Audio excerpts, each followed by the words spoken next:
Yo, it's your boy Ryan, Northwest Sports Fanatics, back at you with a new video. Today is Wednesday, August 27th, 2025, with your boy Ryan and the Northwest Sports Fanatics. Make sure you guys subscribe to the channel. Smash that like button either now or on your way out.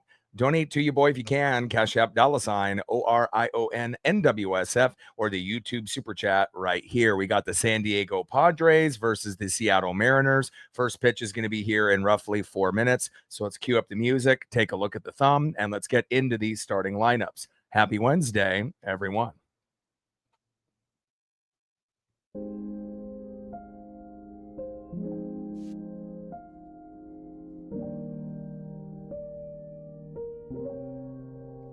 And on the left, right fielder stud Fernando Tatis Jr. And on the right, our superstar center fielder Julio Rodriguez. Now let's get into the starting lineups here first for the visiting San Diego Padres. Leading off for the Padres in right field, Fernando Tatis Jr. Batting second, playing center field, Ramon Laureano. Batting third, playing third base, Manny Machado. Batting cleanup, batting fourth, DHing today for San Diego, Ryan O'Hearn. Batting fifth, playing shortstop, Xander Bogaerts. Batting sixth, playing left field for the Padres, Gavin Sheets. Batting seventh, playing second base, Jose Iglesias. Batting eighth, playing first base for the Padres, Jake Cronenworth. And batting ninth, catching today for San Diego, Freddie Fermin. And on the mound for the Padres with a 3-3 record, an ERA of 5.36, it is Yu Darvish. And now let's get into the starting lineups for your Seattle Mariners. Leading off for the Mariners in left field, Randy Arozarena. Batting second, catching today for Seattle, big dumper, Cal Raleigh. Batting third, playing center field, Julio Rodriguez. Batting cleanup, batting fourth, first baseman, Josh Naylor. Batting fifth, playing third base, good vibes only, Eugenio Suarez. Batting sixth, DHing today for Seattle, Jorge Polanco. Batting seventh, playing right field, Luke Raley. Batting eighth, playing shortstop for Seattle, J.P. Crawford.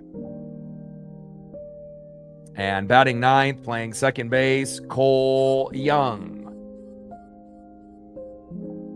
And on the mound for the Mariners, a 2025 All-Star, 11-7 record with an ERA of 2.94. It is Brian Wu. Magic number for the Mariners today, 5 runs, 7 to 10 hits. And we need, obviously, Wu to go 6+ innings, which he's pretty much done every start all year, giving up 3 runs or less. And hopefully the bats will come alive. And again, defense needs to be on point to be able to win the series. You know, yesterday was a game. I feel that if we would have played Victor Robles in right field instead of Dominic Canzone, that could have been the difference. And again, the bullpen has been very shaky. And since it's been pretty shaky the last few days, they decided to call up Emerson Hancock, and they're going to throw him in the pen. So, we don't have to worry about Hancock starting. This could actually be a good thing for the Seattle Mariners. But again, they have Luke Raley here today. And again, I'm not going to say that if we lose, it'll be because of Luke Raley in right field, not Victor Robles. But back-to-back days with no Victor Robles, and he still has to serve the suspension. So it really makes you kind of wonder, what is Dan Wilson doing? Don't you want to play Victor Robles as much as possible, before the suspension comes? Why is he off these last 2 days? Makes you kind of wonder, but hopefully we can find a way to get the job done with Bryan Woo on the mound. We're going to be shooting for 100 likes, 100 on the Dono train, and obviously 5 to 15 subs. If we can hit that, obviously we have 24 subs to go to be able to hit 21,600. So ultimately that will be the number once we get past 15. And then for the Donos, once we hit 100, we'll go to 2. And then obviously for the likes, once we hit 100, we'll go for 125, 150, and then beyond. Marine Bean in the building. What's good? Raphael in the building. What's good? All day in the building. What's good? Yeah, luckily we've had Captain and Double E step up while you've been busy with family. So at least I've had one, individual to kind of step up and help. And we've had a few people that are regulars in the room try to amp up the rest of the crowd to hit the like button and whatnot. I can handle the subs, but for the likes and the donos, it's definitely appreciated. And glad that you're here today all day.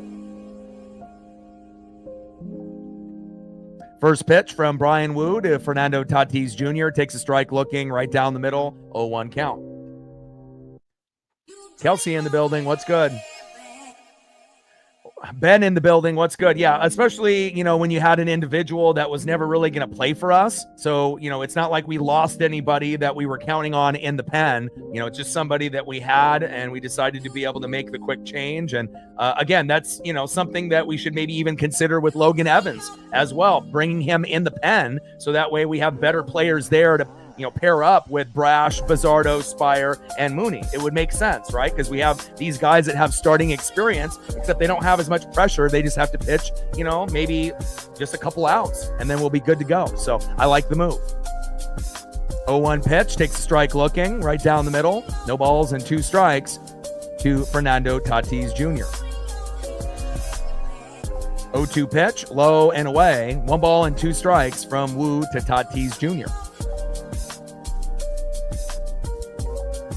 1-2 pitch, fouled off, high and inside. 1 ball and 2 strikes to Tatis Jr. Top of the first inning, 0-0, Padres and Mariners. And they have the day off tomorrow. So we'll obviously, rest up. And then obviously we'll be back at it starting on Friday with a 3-game set, I believe, on the road with the Guardians.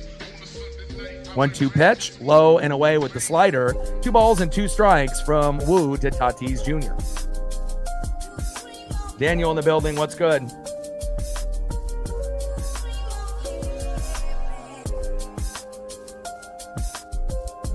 Yeah, but Sarin Lau, the AAA pitcher, you don't have any expectations with him. So to get Hancock for a player that was barely going to play anyways, great deal. And Tatis grounds out to third, throw to first, and that is 1 away. Good defense there for the Mariners. Let's go.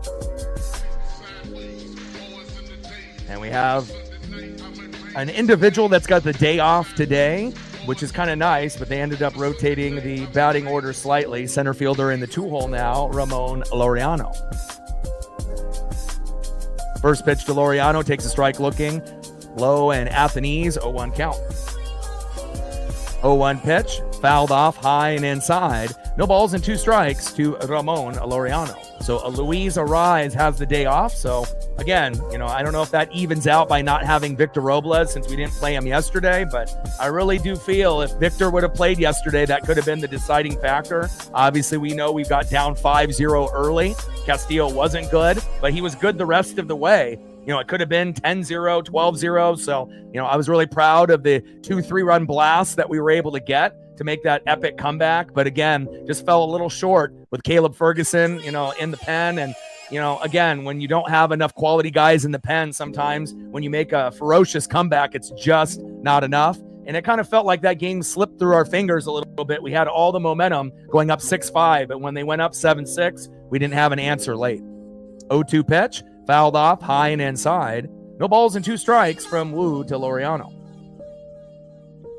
And again, Wu has been money. We know we can count on him pitching 6+ innings pretty much all the way through. He's the only pitcher in MLB history to have consecutive seasons with a sub .95 whip prior to turning 26. Obviously, Walter Johnson from 1912, 1913. So you're getting a lot of things that you're normally not seeing out of Bryan Wu this year. Also, every start going 6+ innings. You typically don't see that either as well.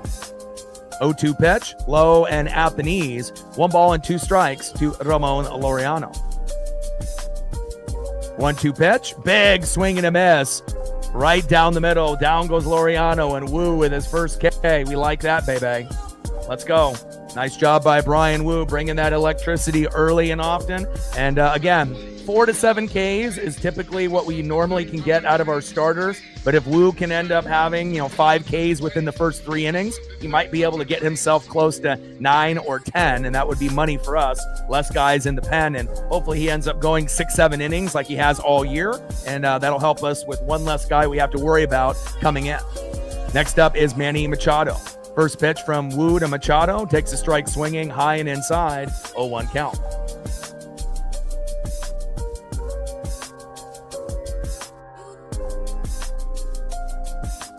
Top of the first inning, 0-0, Padres and Mariners.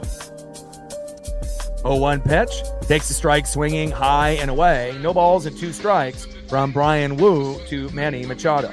And Manny hasn't really had the greatest series against the Mariners. Obviously, anytime a guy like him, typically a first ballot Hall of Famer, goes 0 for 4 or 0 for 5 and then ends up making up for it slightly yesterday. It wouldn't shock me if he ends up making a play or 2, but seems like we've kind of had his number as of late. 0-2 pitch in play, grounds out to second, throw to first, and that is out number 3. There we go, baby. Nice to not give up 5 runs in the first inning in a grand slam by Ramon Laureano. I mean, you got to think if, Castillo even gave up just 3, we would have won, but, sometimes that's just how it happens. This is a very good hitting team in the San Diego Padres. And again, starting pitching has definitely been a roller coaster this year. Some guys have been great lately, with George Kirby, Logan Gilbert, Bryan Wu. And then we've seen other guys kind of struggle with Bryce Miller and Luis Castillo. But again, you're going to have your ups and you're going to have your downs. But again, we're 71-62, 40-27 at home. We got one of the best records in MLB since the 4th of July at home. And hopefully we can get the series win here today. And let's see who's up next here for the Mariners in the bottom of the first inning.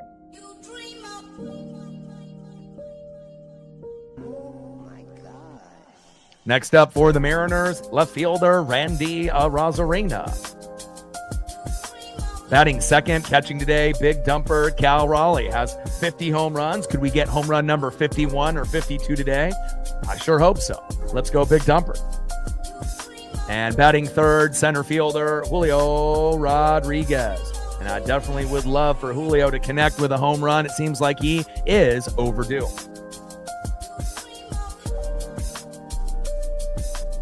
Trident's up. Let's go M's. And I got the Julio jersey on today for extra luck, so hopefully that'll help give him a little extra mojo as we end up entering the bottom of the first inning.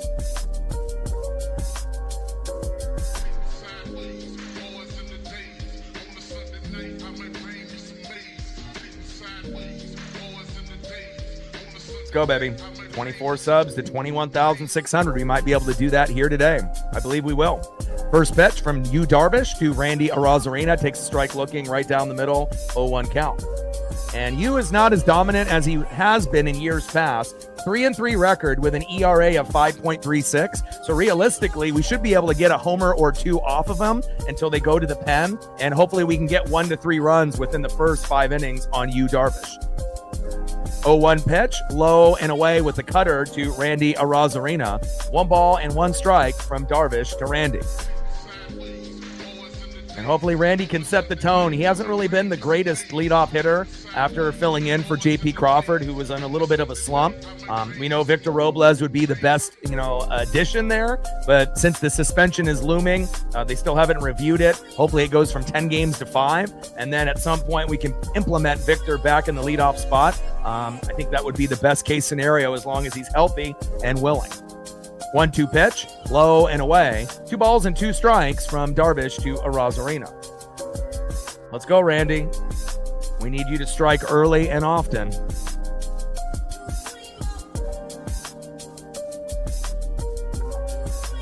Bottom of the first inning, 0-0, Padres and Mariners. 2-2 pitch. And play, and Arozarena lines out to the shortstop, and that is one away. Next up is big dumper catcher Cal Raleigh. Now, even though Aaron Judge ended up homering earlier today, still has a significant lead on Aaron Judge, and as long as Cal keeps going at the pace that he is pacing for 58 to 64 home runs, and again, if he can get to that 60 number, that might be the final exclamation point to prove that, hey, maybe for just this year, that Cal is worthy of the MVP in the American League over Aaron Judge. I mean, Aaron can get it every single year like Ohtani. It's rare to even have someone to be even in the discussion. So if you're discussing it, maybe he is worthy. And I think a lot of us do believe that, catcher is the hardest position to play. He's great at defense. He's a switch hitter. He's breaking records by Mickey Mantle and many other individuals. He's the only Mariner to hit 50-plus home runs, besides Ken Griffey Jr., who did it only twice. So you got to think Cal might be able to hit 50, multiple times and break even Griffey's record. And we know how great Ken Griffey Jr. was. So we need to put some respect on Cal Raleigh's name. 2-1 pitch, high and away. 3 balls and 1 strike from Darvish to Raleigh.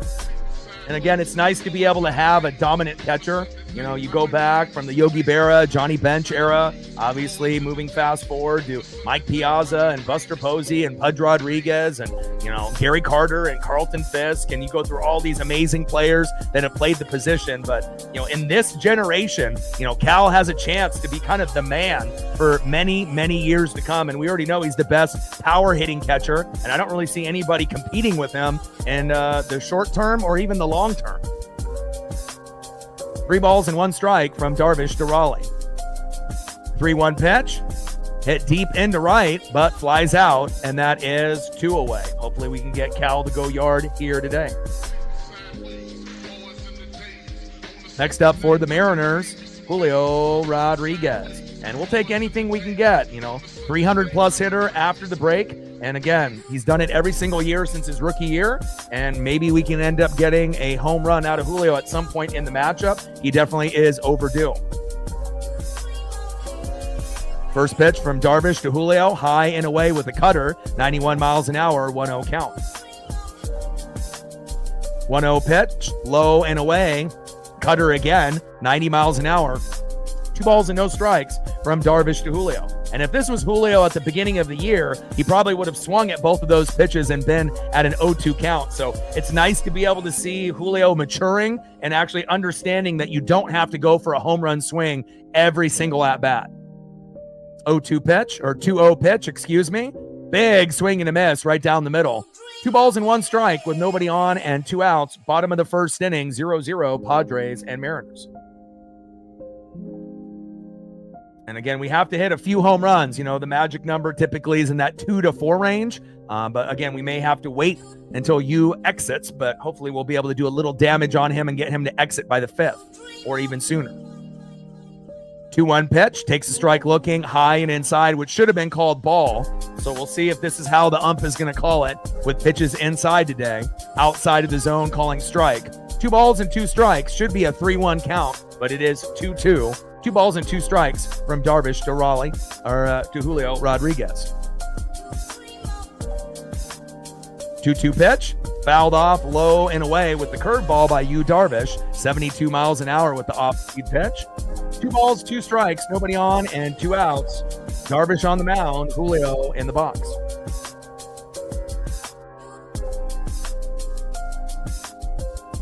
Almost all of them are terminated. So I think a lot of people have started to realize that starting yesterday, that a lot of their favorites that they used to go to stream are no longer working.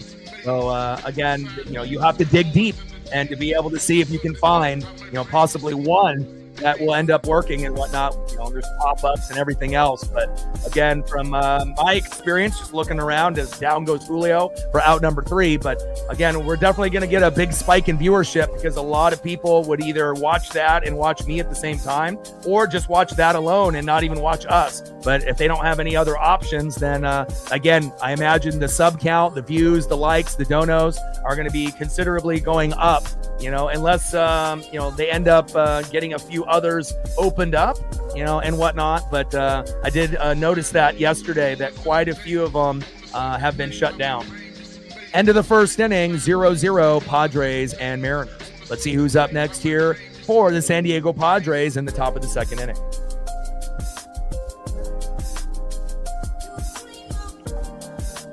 Next up, DHing in the 4-hole, Ryan O'Hearn, the former Baltimore Oriole.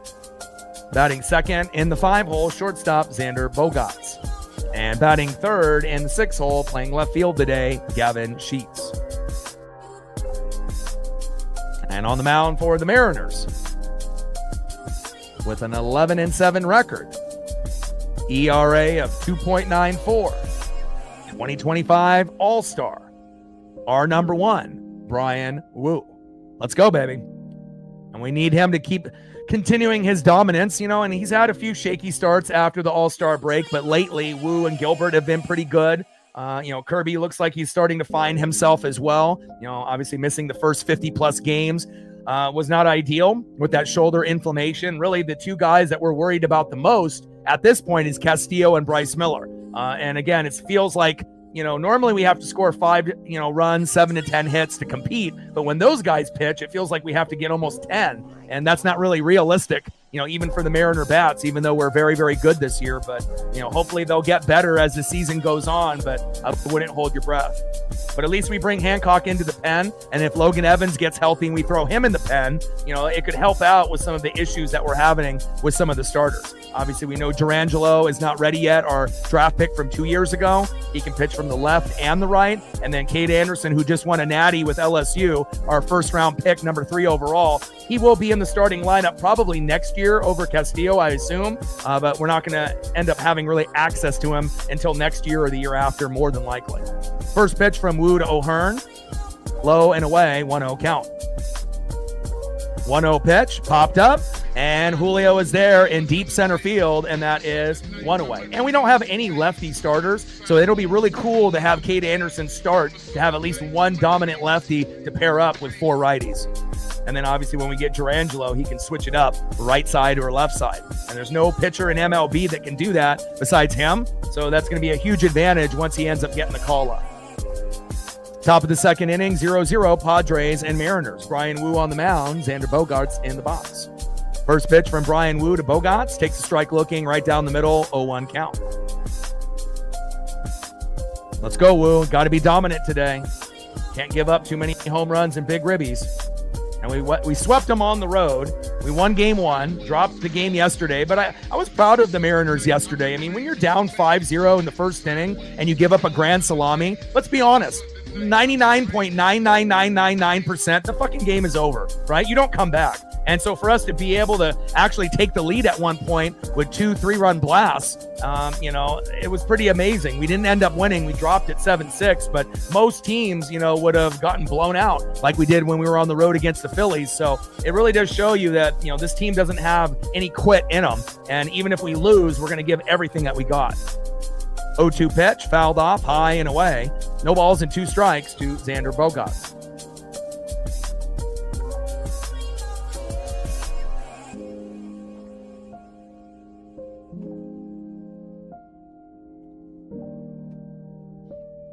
Appreciate that. Yeah, this is from the 4th of July giveaway.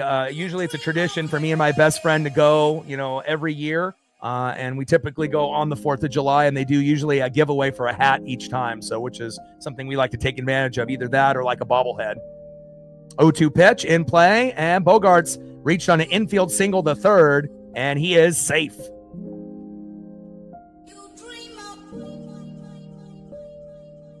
Wu's got 1K so far.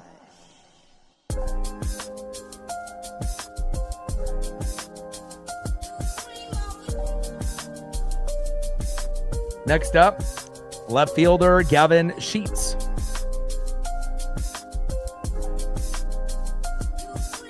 Top of the second inning with a runner at first and one out. Woo on the mound, Sheets in the box. First pitch from Woo to Sheets, fouls it off, high and inside. 0-1 count. Let's go, Brian. Wheel and deal, baby. Good velocity so far, 96 miles an hour on that four-seam fastball.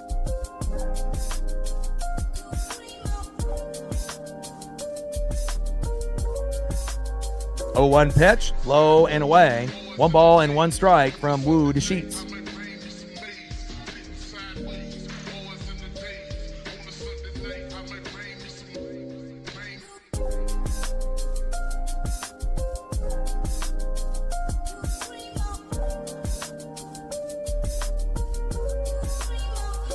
Oh, 1 pitch, low and away with that sinker, 95 miles an hour. 1 ball and 1 strike from Woo to Gavin Sheets. 1-1 pitch, fouled off high and away. Four-seam fastball, 95 miles an hour by Brian Woo. 1 ball and 2 strikes with a runner at first and 1 out. 0-0 here early between the Padres and the Mariners. 1-2 pitch, low and at the knees with the slider, 89 miles an hour by Brian Woo. 2 balls and 2 strikes from Woo to Sheets. Oh, top 5 Mariners all time. I mean, there's guys that we all know and love, right? Ken Griffey Jr., Randy Johnson, Edgar Martinez, Ichiro, and obviously Cal Raleigh. Julio is, there's a few other guys that, we have a lot of love for, and, we know Julio, I think the criticism with Julio is, he just needs to figure it out in the first half of the season. And if he can do that, he's always great in the second half. But if he can be great in the first and the second, then we might be able to see 30-30, 40-40, or even a 50-50 season before he retires. But, so far in these first, early 3-4 years in his early career, he's not good in the first half of the season, has maybe 1 good month or maybe a month and a half of good ball, and then the rest is not very good. And then after the All-Star break, he's a 300-plus hitter every single year from 2022 to now. So he just needs to be able to start fast. And Sheets strikes out swinging. Bogarts getting into second, safe. And that is 2 away.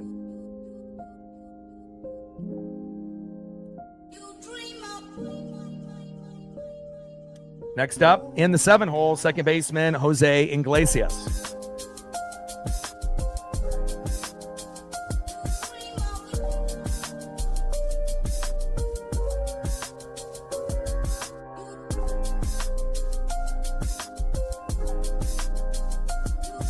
But there's other guys, that you could put in there too. Felix Hernandez, obviously, is much deserving, to be up there as well, as far as like talent level and what he accomplished for the team. And there's a lot of other guys that that are under the radar. Jay Buhner, Bones, Tino Martinez, John Olerud.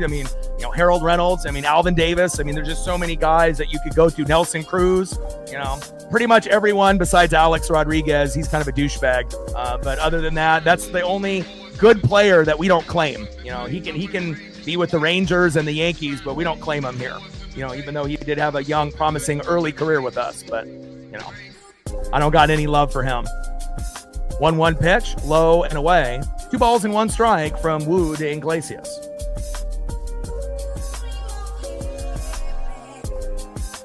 I know there's some Mariner fans that really, really love Alex Rodriguez and whatnot, but if you look at what he did with, the Rangers and the Yankees, and obviously with the PEDs and, the steroids and everything else, and, it is what it is. 2-1 pitch, in play, and grounds out to the shortstop, JP, throw to first, and that is out number 3. All right, let's go to the bottom of the second inning and see if we can end up taking the lead. Let's see who's up next here for the Mariners. Oh, Boone was great, even though there was speculations that Boone was on steroids and whatnot. Because if you look at, in that late 90s, early 2000s, and that especially that 2001 team, there was definitely guys in the order that were very, very good that year. And then if you look at their career after, didn't really have the same type, of impact. And we know how rampant, steroids and PEDs and the whole Balco situation was, for players back in the day. And Even though it hasn't really been fully proven, there's always been, I think, speculation from the haters that Boone was on steroids, and he may or may not have been. Obviously numbers, kind of, tend to show that he could have been, but obviously no one really truly knows for sure besides him. All right, let's go to the bottom of the second inning and see who is up next for the Padres and the Mariners. Well, we do care if Cal juices because it's legacy. We don't want anyone to be linked to cheating. Again, that's what makes the organization so special. Even though we've never been to a World Series, we would rather have guys that we look up to and heroes that did it the right way, that maybe were, just a little bit bigger, a little bit thicker, and maybe a little big dumper, but again, did it the right way, instead of having a legacy of someone of McGuire or Bonds or Sosa, Rafael Palmeiro, Roger Clemens. That's a black eye to the franchise and a black eye to the player, and you don't want to be associated with that. So, again, maybe you're more accepting of it, but I know I'm sure it has helped. I wouldn't want anyone associated with steroids on the Mariners, especially in this present day game. Next up is Josh Naylor. On deck is Eugenio Suarez, and batting third is Jorge Polanco. First pitch from Yu Darvish to Josh Naylor, low and at the knees with the splitter, 1-0 count. 1-0 pitch, low and at the knees. 2 balls and no strikes from Darvish to Naylor. Let's go, Josh. See if we can get a single, double, or possibly a home run. And we know he can swipe bags, as good as anybody his size in MLB.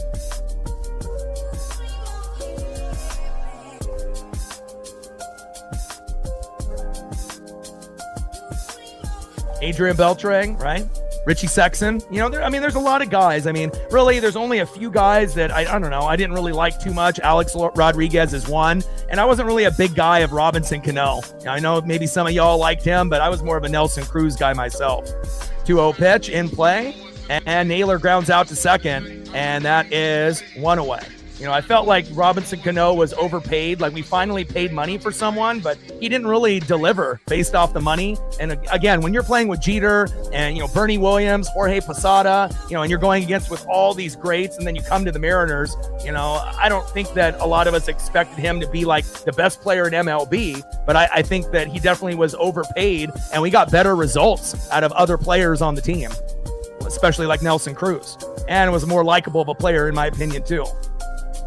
First pitch to Gino from Yu Darvish. Takes a strike looking high and inside. 0-1 count. Love a Raul Ibanez. Always loved Raul. Raul was such a likable player. 0-1 pitch in play. And Gino with a single to left. There we go, baby. Let's get the rally started. Nice job by Eugenio Suarez. And one of those individuals that came up big with one of those 3-run jacks. Let's go. Next up is Jorge Polanco. We're talking about, obviously, all those former players playing with Robinson Cano from the Yankees to the Mariners. First pitch from Darvish to Polo, low and away, 1-0 count. But if I could choose, 3 players that were in that 20-year, gap of us, being shit, that could be on this team. Obviously, Felix Hernandez 1, Raul Ibanez probably 2, and then Nelson Cruz 3, and then probably Kyle Seager 4. But we obviously have so many players that it's not necessarily needed. But I kind of felt bad for some of those guys. Going 20+ years with no hope of making the playoffs, just to be able to go once. Just imagine how that would have changed potentially their careers, and just the joy that they would have had just going at least once on the Mariners, for example. 1-0 pitch, and takes a strike looking, 1 ball and 1 strike. And Gino going to second, safe. There we go. Nice job, Gino, getting in there safe. Now we just got to see if Polo can get the RBI. 1 ball and 2 strikes from Darvish to Polo. Like, sub, donate, comment, share. If you haven't smashed that like button yet, please do. Help us get to 100 likes, 100 on the dono train, and we need 24 subs to be able to hit 21,600. Let's go. Cameron was great too. Obviously, the individual filled in for Ken Griffey Jr. once he left to the Reds, and again had some magical moments himself. I mean, anybody that can hit 2, 3, 4 home runs in a game, you're definitely going to remember that for many years to come. 1-2 pitch, fouled off, low and at the knees. 1 ball and 2 strikes from Darvish to Polo. And everyone's going to be different, based on when they started watching. I started watching in the mid-'80s, so I've been watching for about 40 years, believe it or not.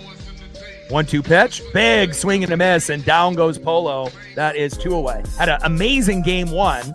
Didn't really, really find the rhythm in the first part of the game in game 2, but hopefully he'll be able to come up with something big here in game 3. Next up, right fielder Luke Raley filling in for Dominic Canzone, but we were kind of hoping we were going to get Victor Robles yesterday and today, and I'm not really sure why that we're not playing Victor. I mean, it's not like he's suspended yet, but hopefully we'll be able to figure that out.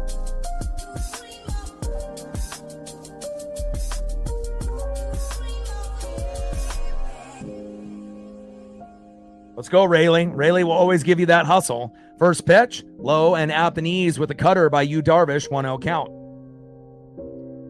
1-0 pitch, cutter again, low and at the knees. Good eye by Raley. 2 balls and no strikes from Darvish to Raley. Could be a 0-2 count. I mean, it's right there on the line, but we'll see how big the strike zone is in this particular matchup. It seems like the strike zone is going to be expanded a little bit than the standard box that we're used to. Bottom of the second inning with a runner at second. Gino, 2 outs, 0-0 score, and we'll see if Luke Raley can get a clutch single, double, RBI, or home run. And obviously we haven't seen Luke Raley homer in quite some time, but if he does, it wouldn't shock me if it ends up being like a double-decker. Once he connects, he can definitely pull that baseball, and again, he is overdue, and he's been hurt for a chunk of the season, so he doesn't really have the same rhythm that we would like. Same thing with Dominic Canzone. When you have an injury, Dom played really well prior to the injury, but again, anytime you miss a little time, your mechanics and your timing is just a little off, and you got to be able to get back into the swing of things, so to speak. 2-1 pitch, low and away. 3 balls and 1 strike from Darvish to Raley. Come on, Luke. We need a nuke from Luke. But one thing I respect about Luke is that he always hustles. Hustles at defense, hustles to first base. Even when other guys, kind of feels like maybe they're taking some plays off from time to time, like Randy running to first or, running to a ground ball in left field. But as of late, you've seen Randy hustle a little bit more, not only to first base, but, going towards baseballs in his area, which is a good sign to see because he is a good player. You don't want to be known as being a lazy player. 3-1 pitch. Big swing and a miss, low and away. Count now is full. 3 balls and 2 strikes with a runner at second, Eugenio Suarez with 2 outs. Bottom of the second, 0-0 here early between the Padres and the Mariners. Darvish on the mound, 3-3 record with a 5.36 ERA. Luke Raley in the box. And here we go. Luke Raley hits it deep into center field. And Suarez safe. There we go. Big RBI double by Luke Raley, and much better than what we got from Dominic Canzone in right field yesterday after a foul ball hit him in the wrist. Nice job, Luke. Exactly what we want to see. And bringing Gino home, we love that. An early 1-0 lead for the Seattle Mariners. That's my boy. I still would rather have Victor Robles play in right field until the suspension, but great job with the RBI, Luke Raley. Fuck yeah.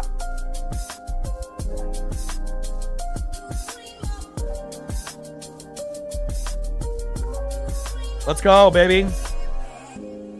Good speed by Gino, to be able to go home as well. Great job by Luke being safe on that double also. Next up is J.P. Crawford. Let's go, J.P. First pitch to J.P. Crawford from Yu Darvish. Takes a strike swinging, high and away. 0-1 count. Let's go, baby. Yeah, I mean, could you imagine if Langston and the big unit were able to play together? That would have been something else. Just like when Pedro Martinez and Randy Johnson were together on the Expos. Imagine if they were able to keep that group together with Oil Can Boyd and Marquise Grissom, Andres Galarraga. How do you get rid of Randy Johnson and Pedro Martinez? But again, the Expos really didn't know what they had. And obviously, that ended up turning into the Nats. And honestly, I would have rather kept Montreal with the team with Toronto instead of having the Washington Nationals, in my opinion. I think having the second Canadian team would have been, a little bit better for MLB. And plus, they had awesome jerseys, awesome hats. I mean, I had one back when I was a kid, repping Randy Johnson, even at that time before he came to, Seattle. And again, the Expos, one of the coolest logos in the game. Facts.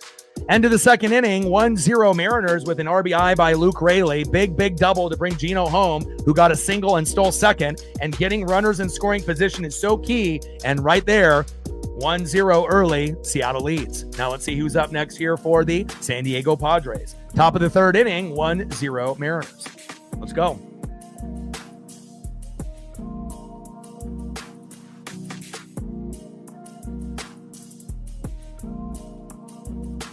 Next up, it's the Crone Zone. First baseman in the 8-hole, Jake Cronenworth. Batting second, catching today for the Padres, Freddie Fermin. And batting third, 0 for 1, right fielder stud, Fernando Tatis Jr. Trident's up. Let's go, M's.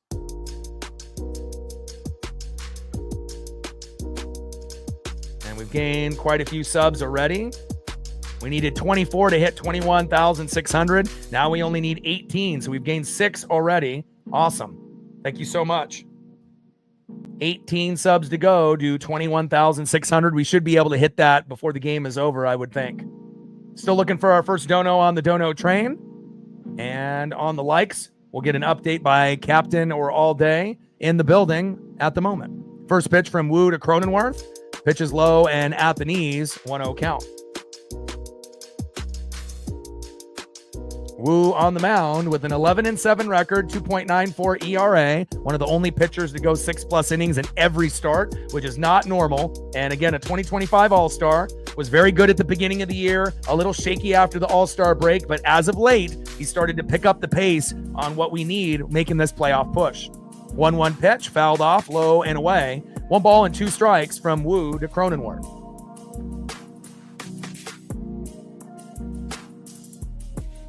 All right, we're at 42. 8 more to go to get to 50.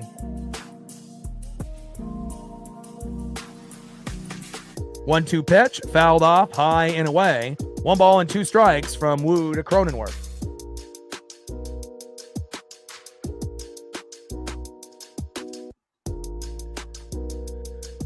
Yeah, we're definitely not the favorites. I think that we're a World Series contender this year for the first time in 2001. But I mean, you have to respect the Tigers and the Blue Jays based on what they've been able to do this year. Springer changing his mechanics from last year to this year. Vladdy, Bo Bichette, everything that they got cooking over there. Tigers obviously have started to break out. Really, the only thing that may stall them is just the experience on making a deep run. And, a few other teams obviously have a lack of experience, including the Mariners. So we'll see. But I would say we're probably third. You probably go Tigers, Blue Jays, then Mariners. And then obviously the Astros, even though they're not as strong as they used to be, they're always that kind of pesky team that you just seem to not get rid of. They're like a pest, and they're always in the mix as Cronenworth lines out to the shortstop, and that's 1 away. So, and then obviously you got the Red Sox and the Yankees trying to battle it out, and you're going to have the Royals and the Guardians trying to, sneak in and whatnot. But, I feel right now,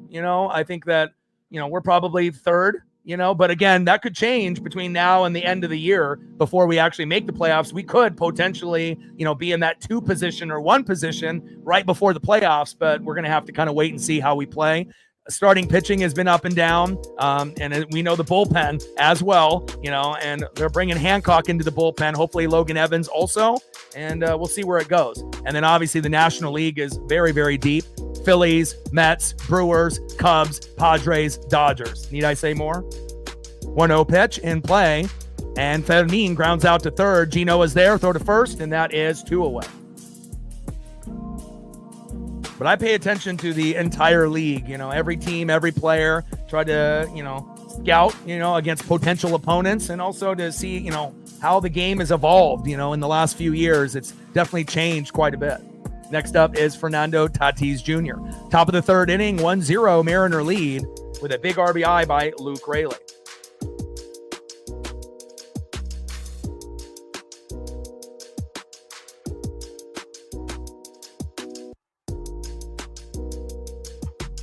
And Tatis Jr. on the first pitch, singles to left, and that is safe. Nice hit there by Fernando Tatis Jr. Come on, Brian Wu. Got to settle in, and we know how great Fernando Tatis Jr. is, but hopefully we can find a way to keep it at 1-0. Next up, since Luis Ariz has the day off, they moved Ramon Laureano from the cleanup spot to the 2-hole center fielder Ramon Laureano, who hit the grand slam in the first inning and essentially won the game for them yesterday. First pitch from Wu to Laureano, takes a strike looking, right down the middle, 0-1 count. I think if you look at the Mariners roster, top to bottom with pitchers, bullpen, and hitters, I feel that we are the deepest team in the American League based off roster, based off record. We don't have the best record, but again, things could change, between now and the end of the year, and we could actually close the gap on the Tigers and the Blue Jays. So, and it's going to come down to who's hot and healthy as we go to the playoffs. And, every once in a while, you'll get that random team that kind of overachieves like the Diamondbacks did a few years ago when they ended up upsetting the Phillies and, the Padres and the Dodgers, when those three teams were like, oh, these guys are going to the World Series. And somehow the Diamondbacks got there with Corbin Carroll. Maybe we can be that team like the Diamondbacks from a few years ago. And down goes Laureano for out number 3. All right, Mariners, let's go to the bottom of the third inning and let's see if we can get another run.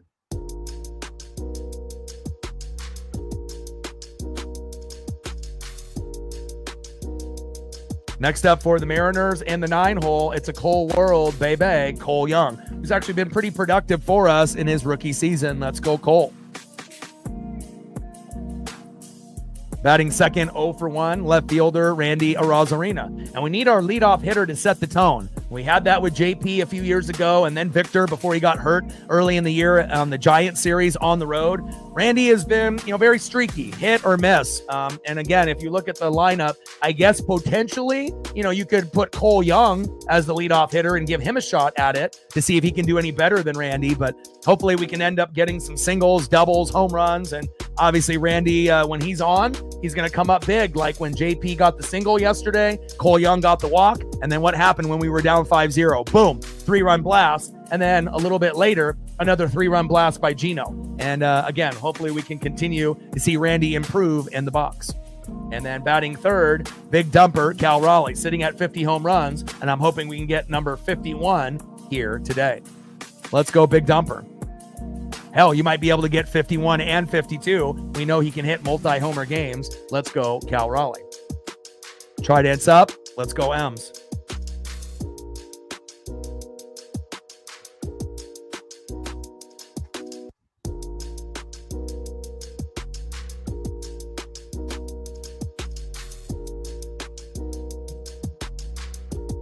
Bottom of the third inning, 1-0 Mariners. Luke Raley with a double to right. Gino with a single, stole second, ended up hustling from second to home, and that gave us the 1-0 lead. 1 run, 2 hits for the Mariners, 0 runs, 2 hits for the Padres. And then so far, Wu, 3 innings pitched, 2 hits, no earned runs, no walks, 3 Ks, 42 pitches, 30 strikes, 2.89 ERA. Yu Darvish, 2 innings pitched, 2 hits, 1 earned run, no walks, 1 K, 35 pitches, 22 strikes with a 5.32 ERA. And hopefully we end up getting a big home run here within the next 2 innings, to kind of set the tone. And if that happens, then we may be able to get Darvish to exit by the 5th inning.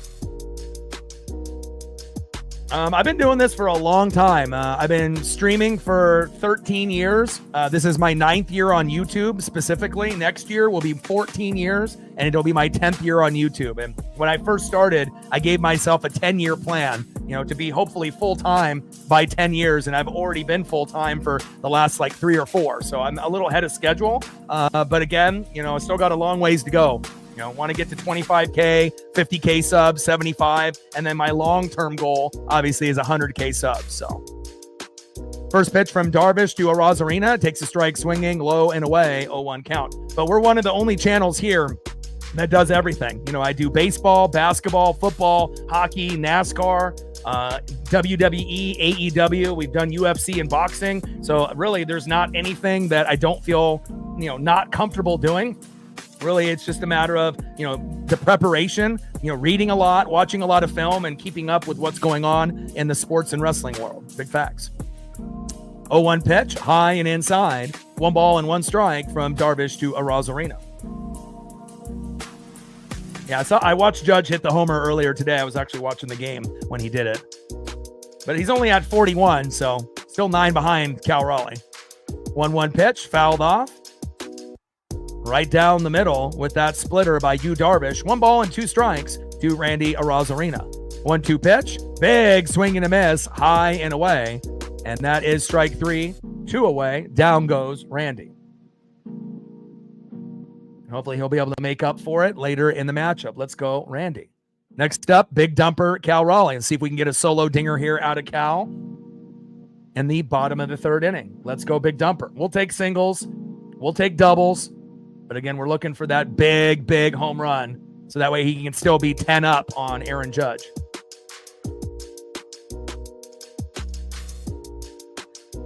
Yeah, I do believe that I'm going to get there. Again, it's like, you have to have talent. There's no doubt about that. You have to have a good voice. You have to know what you're talking about. You have to work hard. You have to have a good thumbnail. You have to have a good presentation. You have to have a good look. I mean, there's a lot of factors that are involved on, the people that make it and the people that don't. But also you have to have an insane work ethic. And that's something that I've always had. My first job, I was, 12 years old. Doing like professional fishing and crawdadding and crawfish, with my dad and his friends so I could buy school clothes. Working hard has always been something that has been very easy for me. Just something that's kind of in my DNA.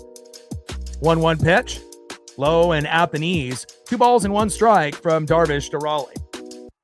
Back when we had Massimo and Red Sand and I wanted Nike t-shirts, to wear at school, but I wanted every color, and whatnot. And obviously I had to work to be able to get those things that I wanted, the Jordans and the pennies and the Grant Hill Filas and, the Zooms, Jason Kidd. So there was a lot of work that was put in, but it was definitely worth it. And it's carried over to my work ethic today.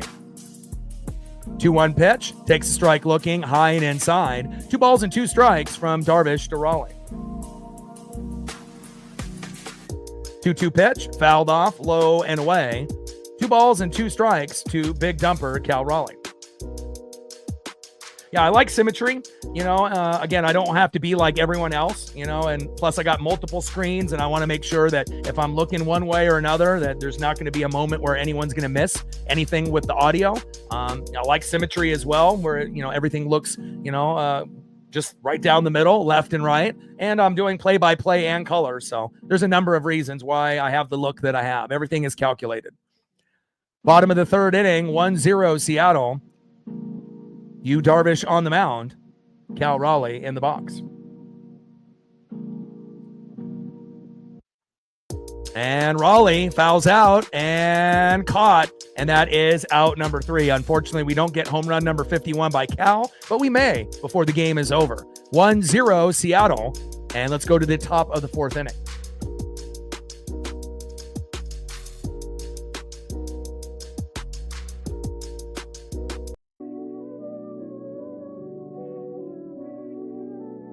Like, sub, donate, comment, share. If you haven't smashed that like button yet, please do. Help us get to 100 likes, 100 on that dono train. And I think we need how many more subs? 18 more subs to hit 21,600. Let's go.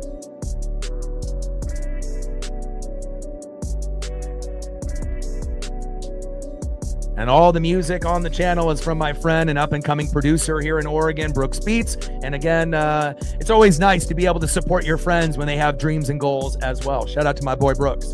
All right, let's go here into the top of the 4th inning and see who's up next for the Padres. Next up for the Padres in the 3-hole, 3rd baseman Manny Machado, 0 for 1. Batting second, 0 for 1, DHing. In the 4-hole, former Baltimore Oriole Ryan O'Hearn. And batting third, 1 for 1, shortstop Xander Bogaerts. Top of the 4th inning, 1-0 Mariners.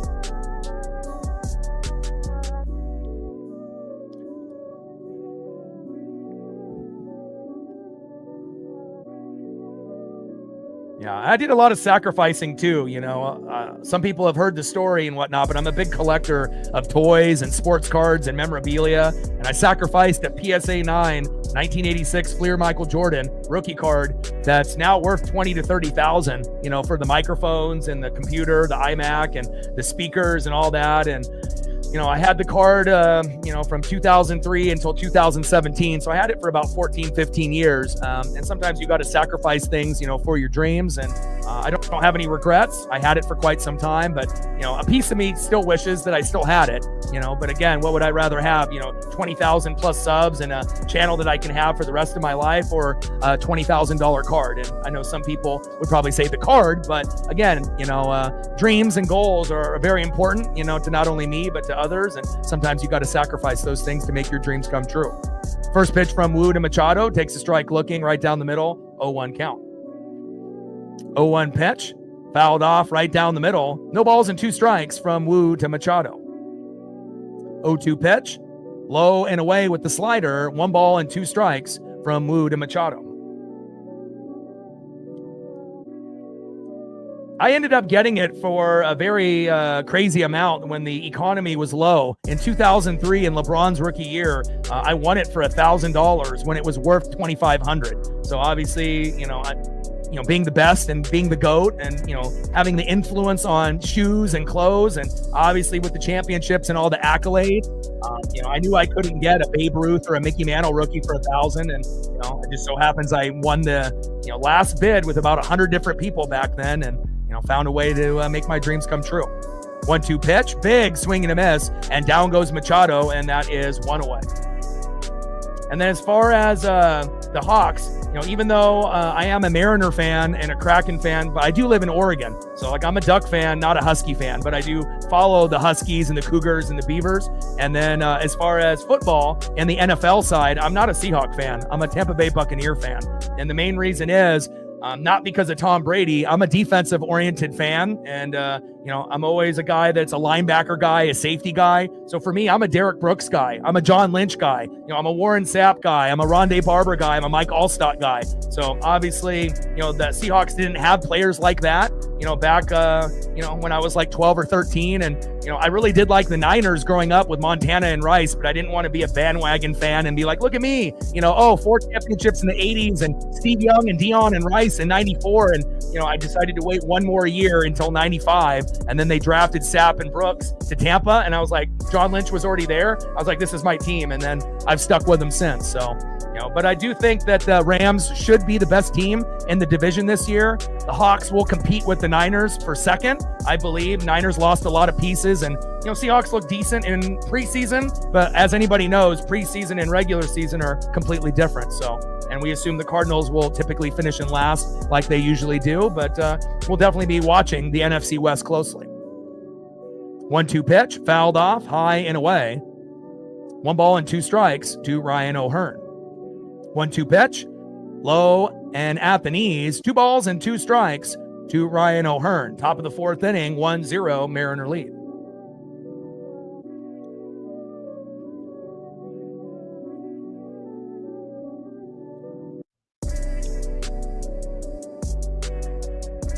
Yeah, but I have appreciation for like O-line, D-line, defense, coaching, play calling, play callers, coordinators. So I'm not really built like the average fan that just likes quarterbacks, running backs, wide receivers, and tight ends. To me, those are kind of overrated positions. Because again, if you don't have a good O-line, D-line, defense, coaching, play calling, that shit doesn't matter. I mean, look at the Chiefs versus the Bucks in the Super Bowl. You had Mahomes, you had Kelsey, you had good players, but obviously a couple guys were beat up on the line, and defense wins games, defense wins championships.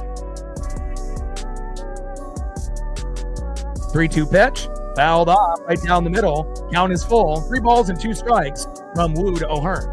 And obviously you can't have a shitty quarterback. You got to have someone that can, show some leadership and throw the damn ball and not turn it over.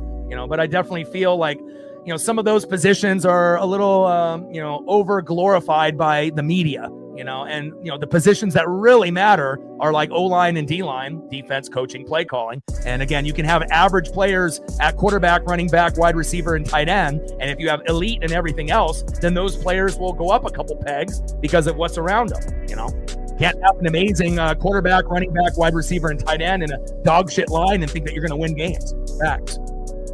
3-2 pitch, and O'Hearn flies out to left, and that is 2 away.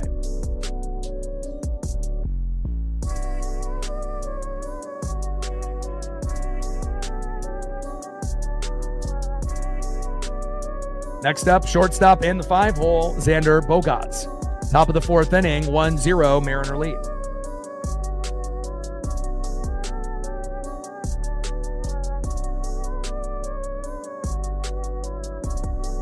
But I think for me, I just appreciate, two-way players, guys that play offense and defense. It takes a hell of a lot more effort, to play defense than it does offense. Everyone wants to have the ball in their hands. Everyone wants to, be the man, but you can really tell a lot about a man, when they're willing to put in the extra work to shut someone down. That is definitely not easy. 0-1 pitch, low and away. 1 ball and 1 strike from Wu to Bogaerts. And I'm so happy that Wu is pitching well. And we're not down 5-0 in the first inning like we were yesterday with Luis Castillo. So at least we know Wu, Gilbert, and Kirby are on point. Castillo and Miller are shaky. And again, we got Emerson Hancock called up today to go to the pen. And hopefully when Logan Evans is healthy, we'll move him into the pen as well to give us that depth with Brash, Bizzardo, Spire, and Mooney. And that could be pretty solid. Think about that. Brash, Bizzardo, Spire, Hancock, Logan Evans, Munoz. That sounds sexy to me. 1-1 pitch in play. And Bogaerts lines out to left. Randy Arozarena and Julio are there. And that is the end of the Padres in the top of the 4th inning. Let's go to the bottom of the 4th and let's get on the board again. What do you say?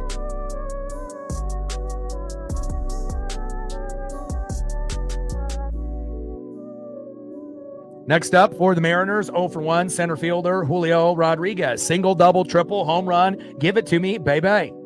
Batting second, 0-for-1, first baseman Josh Naylor.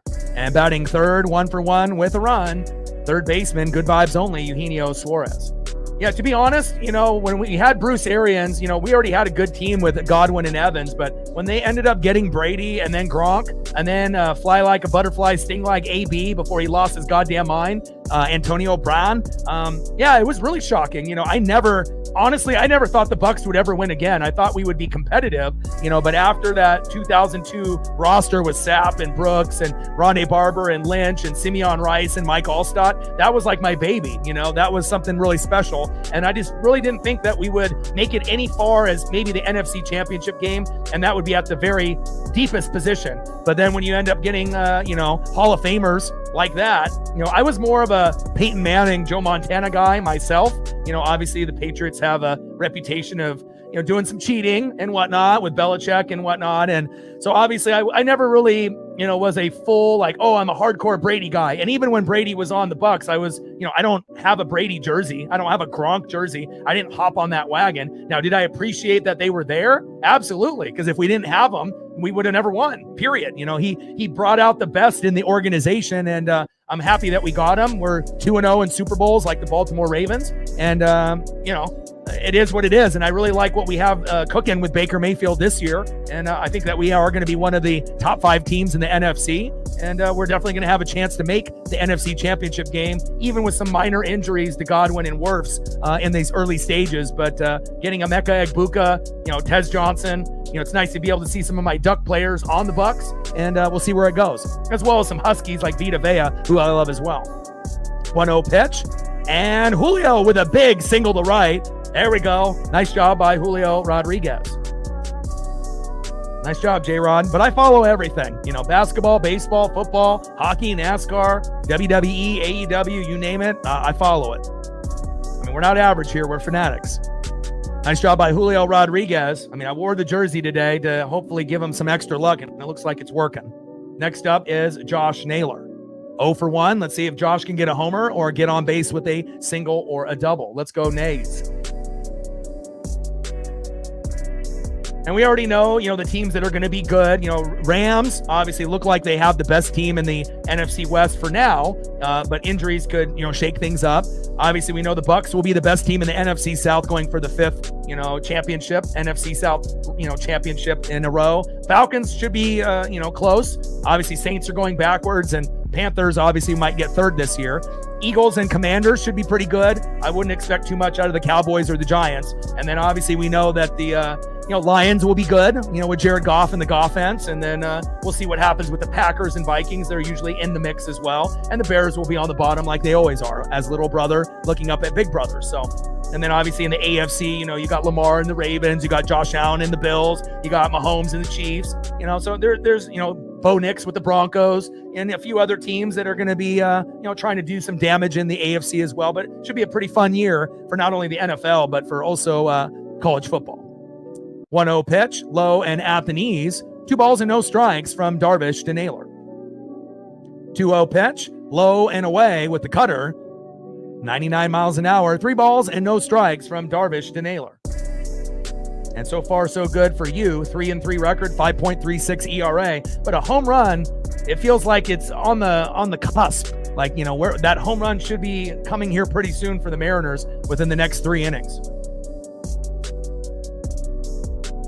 And Julio steals second. Throwing error by Fermin, and safe at third. There we go. Julio Rodriguez. He's like, oh God, O-Dog's wearing the jersey. I got to play good. There we go. Now we got Julio Rodriguez at third, and we have a good opportunity to get another RBI or a home run and knock him in. There we go. Wild-ass throw by Freddie Fermin. 3-1 pitch, or 3-0 pitch, fouled off right down the middle. 3 balls and 1 strike to Josh Naylor. Let's go, Nails.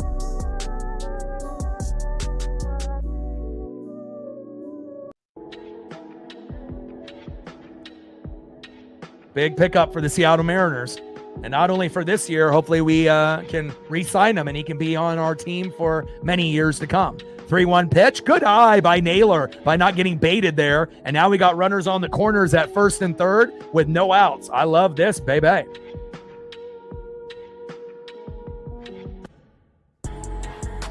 Next up, with runners on the corners with a 1-0 lead, he hit a 3-run jack yesterday, just like Randy Arozarena did. Could he do it again and give us a 4-0 lead, or possibly an RBI single or double to give us a 2-0 or 3-0 lead? Good vibes only, Eugenio Suarez. Let's go. And we know he strikes out a lot. He's very streaky, but within the last 8, 9, 10 games, he's been very good. Started, after the deadline, didn't do anything. It was all Naylor. Then Naylor got sick. Then Gino stepped up.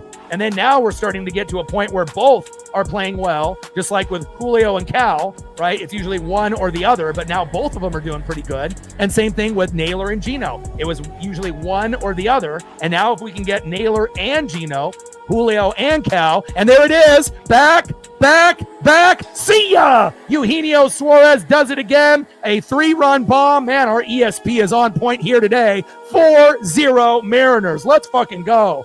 Good vibes only. It's like the sports gods hang on every word we say here on the channel. 3-run blast yesterday, 3-run blast today, 4-0 Mariners, which we mentioned just about 20 seconds ago, and the sports gods made it happen. Thank you so much. 4-0 Seattle. Fuck yeah.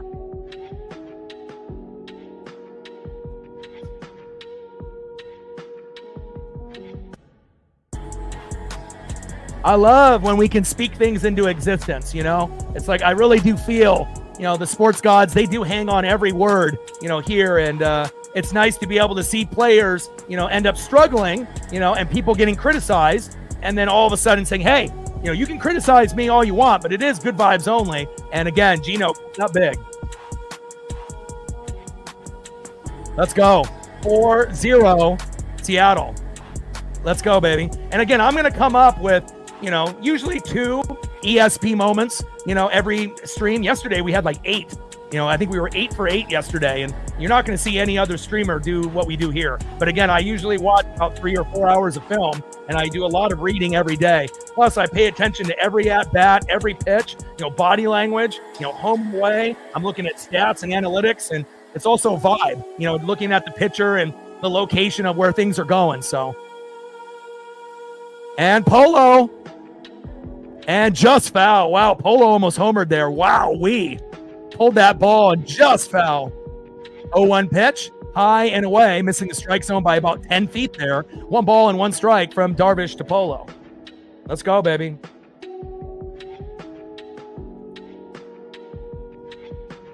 And again, no one is going to be 100% right, all the time. But I feel that we can come up with more things, predictions and, different things here than you're really going to find anywhere else. And the crazy thing is I don't even bet, not that I feel like I'm going to jinx myself, and I don't really have the extra money to do it, but if you have a feel for the game and you read and watch film, history repeats itself. You just have to notice the signs. Bottom of the fourth inning, 4-0 Mariners. Huge by Gino. Let's go. Good vibes only, baby. My phone is blowing up. They're like, Gino. I got to send him the photo back. The Gino photo. There we go. Bottom of the fourth inning, 4-0 Mariners. And again, I mentioned the home run. It felt like it was coming, right? And again, with Darvish's ERA, again, he may not be the same type of guy that he was a few years back. And if your ERA is out of 5, and you're 3-3, and with the hitters that we have this year, anything is possible. And again, nice to be able to capitalize with a big home run that wasn't just a solo dinger, a big 3-run jack to give us that 4-0 lead. A little bit of payback from yesterday. 1-2 pitch, high and away. 2 balls and 2 strikes from Darvish to Polo. Come on, Polo. Velasco in the building. What's good? 2-2 pitch, high and away. Count is full. 3 balls and 2 strikes from Darvish to Polo.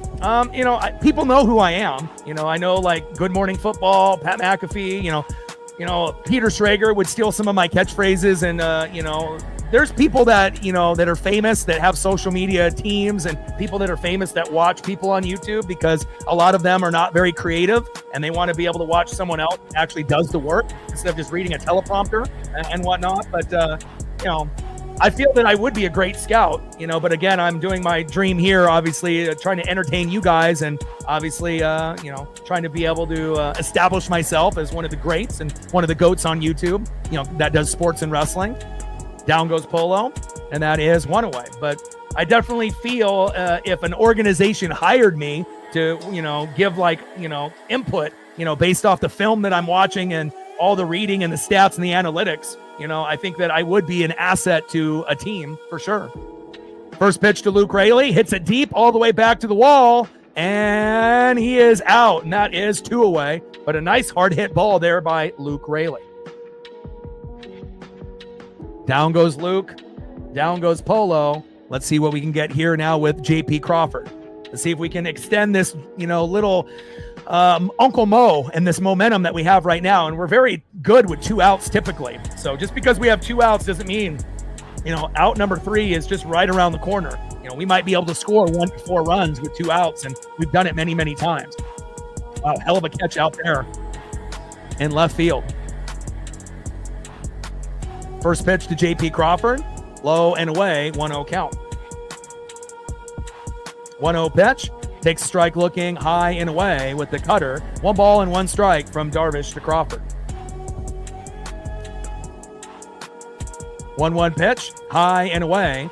2 balls and 1 strike from Darvish to Crawford. Let him know, man. I mean, with all the hard work that we put in here, you're not going to find a stream like this anywhere else, period. And again, anytime anyone ends up making a donation, you're not just donating to me, you're donating to a dream, so that way I can continue to do this for the rest of my life. 2-1 pitch, fouled off, high and inside. 2 balls and 2 strikes from Darvish to Crawford. Bottom of the fourth inning, 4-0, Mariner lead.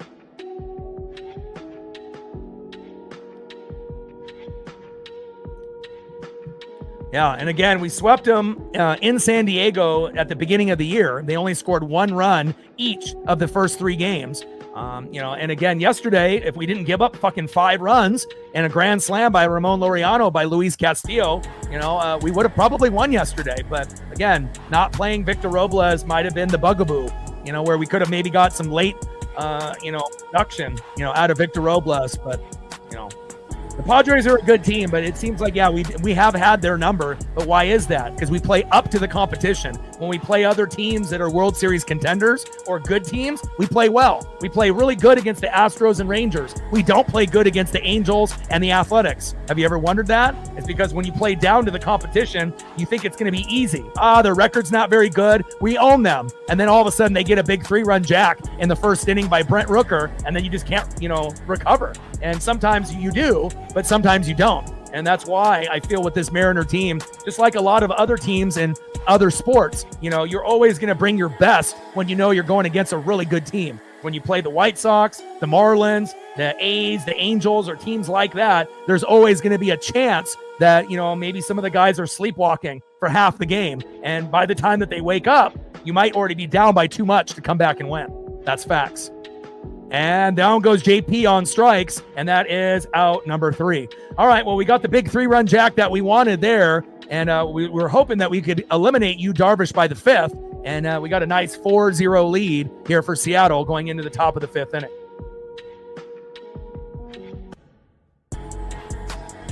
Let's see where we're at on the sub count right now. We gained 6 in the first 10 minutes. Okay. And we've gained how many more? 8 more. So we've gained 14. Now we only need 10. Okay. 6 in the first 10 minutes, 8 until that point, until now. Now we only need 10. 10 more to go. 14 subs we've gained already. 10 more to get to 21,600. We're still looking for our first dono on our dono train. And remember, when you end up donating, it's not like I'm buying lavish things. It's pretty much paying the internet bill, the streaming fee, taking care of my pup, just the basic stuff so I can continue to do this for you guys on the daily basis. And where are we at on the likes? How close are we to 100? 30 to 100. Like, sub, donate, comment, share. If you haven't smashed that like button yet, please do. There's 100 people in the room that haven't hit the like button. If we can get 30, a third of you will hit the goal, and then we can go to the next goal. And that's so important because the analytics with YouTube, they look at all of the stats in the analytics. And once we get to those, good numbers, that's more recommendations for people that are looking for a baseball game, looking for Mariners, looking for Padres. And then eventually that leads to what? More subs, more views, more donos, more shares, and more cool people that can be a part of this channel with the people that we already have in the room, like All Day and all of you awesome people that are regulars here on the channel. Appreciate you guys very, very much. And again, we've been gaining a lot of momentum from all across the globe. It's pretty wild to be able to see how many people are watching all over. And again, we got United States, is usually in that 65 to 70% range. Venezuela, 5.7%. Shout out to the people watching from Venezuela. Dominican Republic, 3.8%. Mexico, 3%. Japan, 2.1%. My homeland. Canada, Philippines, Puerto Rico, Taiwan, Colombia, and many, many other countries. It's very cool to be able to feel that you're not only capturing the American audience, but the global audience. That's big facts. Top of the 5th, 4-0 Mariners. Wu on the mound, Gavin Sheets in the box. First pitch from Wu to Sheets. Takes a strike looking, high and inside, 0-1 count. 0-1 pitch, low and at the knees. Should have been called strike, but called ball. Bad call by the ump there. Wu on the mound, Sheets in the box. 1 ball and 1 strike with nobody on and no outs. 4-0 Mariner lead with an RBI double by Luke Raley to bring Gino home early in the matchup, and a big 3-run blast by Eugenio Suarez yesterday and today, and now we're up 4-0. 1-1 pitch, and Sheets with a beautiful infield single to the shortstop, and he is safe. I feel I also have an advantage over every other, sports YouTuber, because I did phone sales for 20 years of my life for big companies where if you didn't hit your numbers or your goal in a week, you're fired. So it's not like, oh, you didn't hit your numbers in a month. Like a lot of these really, prestigious jobs where you're working for Verizon Business, and I'm calling business owners in New York and Boston that are rude as fuck, and I have to be able to gain their respect and and also have them listen to me and then set them up for cable TV, phone service, internet service in their business. And again, if you can end up working with people like that of any race, of any age, you can do anything. And it definitely molded me to where I am here today. 1-0 pitch, takes a strike looking, low and at the knees. 1 ball and 1 strike from Wu to Iglesias. Plus I had my dad was a teacher for 30, 40 years as well. So learned a lot from him as well. 1-1 pitch, fouled off, high and inside. 1 ball and 2 strikes from Wu to Iglesias. Top of the 5th inning, 4-0 Mariner lead. Brian Wu on the mound, Iglesias in the box. Let's go, Wu.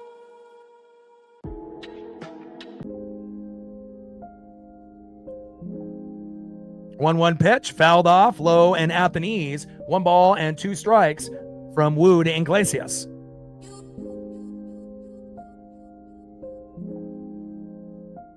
I appreciate that.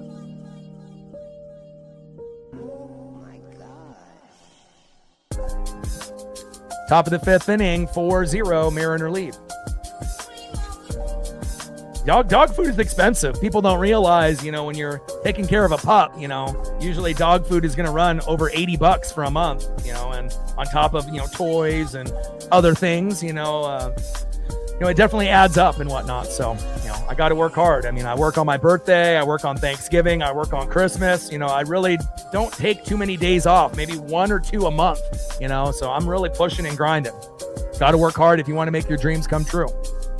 1-2 pitch in play, and Iglesias grounds out to the fielder's choice to first. Sheets out at second, and that is 1 away.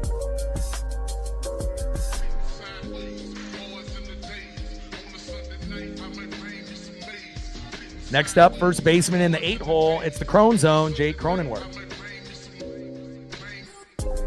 And who's going to be the first individual? It's kind of crazy that we're already an hour and 20 minutes in and we don't have at least one, but I still have faith that we are going to get a few before the stream is up. First pitch from Wu to Cronenworth. Fouls it off low and at the knees. 0-1 count.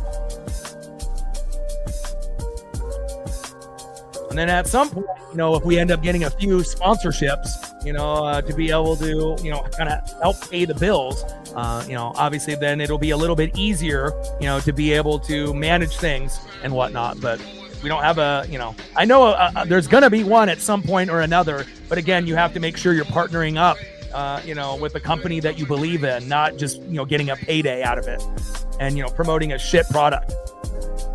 0-1 pitch, low and away. 1 ball and 1 strike from Wu to Cronenworth.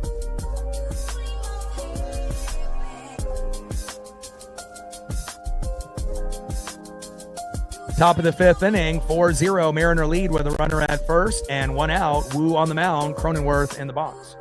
But I know once we get that one big partnership, that will help obviously pay some of the bills and gain some momentum. And then once you get one, typically that'll lead to another and then another. So just got to keep working hard, and then eventually the right people will be able to, have a good proposal to make it happen. 1-2 pitch, low and away. 2 balls and 2 strikes from Wu to Cronenworth.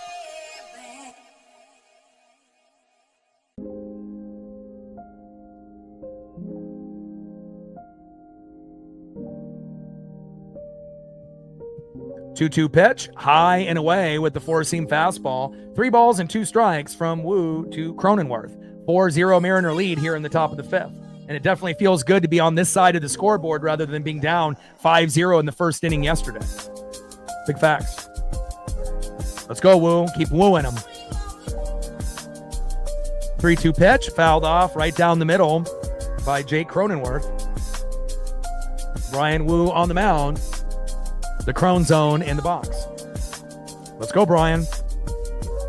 And it's crazy to be able to see the evolution of Brian Wu, being the 5th guy in the rotation when he first came up, and now he's our ace, even better than Gilbert and Kirby. And you could definitely see the potential that he had, and is finally putting it together, here in 2025.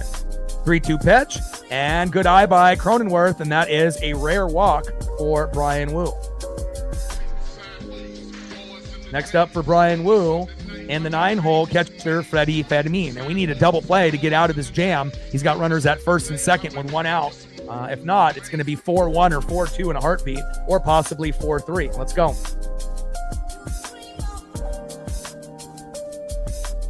Mariners and Oregon Ducks, probably. I would say those are the ones that, because I'm really the main guy that does them. I'm the one that does Seattle Mariners. I'm the one that does Oregon Ducks. And, the NFL market is oversaturated with hundreds of people, some that are really, really good and others that are just doing it, and whatnot. And, and obviously with NHL and NBA and NASCAR, those are kind of like filler streams when we're waiting for baseball to start up and football ended. And then I'll do a little bit of WWE usually once a month for like the PLE. But with the Clash in Paris PLE coming up. The card isn't really the greatest and whatnot, so I'm probably going to do the Mariner game instead because they're on around the same time in the morning. But I will be watching both, at the same time. But yeah, I would say, it took a while. This year was the breakout year finally, and obviously the better the Mariners are doing and the better that Cal is doing, the better results that we're going to get here. And obviously if the Ducks win the Natty at some point or the Mariners win the championship and win the pennant, obviously this channel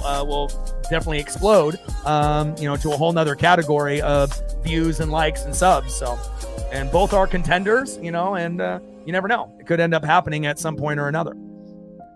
Top of the fifth, runners at first and second and 1 out. 4-0 Mariner lead. Brian Wu on the mound, Freddie Fermin in the box. First pitch from Wu to Fermin, fouls it off, low and at the knees, 0-1 count. Yeah, but really the breakout moment was probably the home run derby. We got 25,000, on that. And then the All-Star game the day after was like 16, 17,000. So that gained, some pretty good momentum. Because prior to that, at the beginning of the year and last year, we were getting maybe 500 to like 1,000, views or people. And then now, we're typically doing 2 to 5 on the regular. And then even as of late, we're going from the 5 to the 9 range. So, if we can get to a point where we can hit 5,000 or higher on a regular basis and eventually get to 10,000, then we're going to, get more people, and with more people, more opportunities for subs and donos, and, we'll see where it goes. 0-2 pitch, and big swing and a miss, and a big punch out by Brian Wu, and that is 2 away. Clutch. Nice job by Wu. Way to bring that electricity, baby. Next up is Fernando Tatis Jr., 1 for 2, with runners at first and second and 2 outs. We got a 4-0 lead, and let's keep it that way.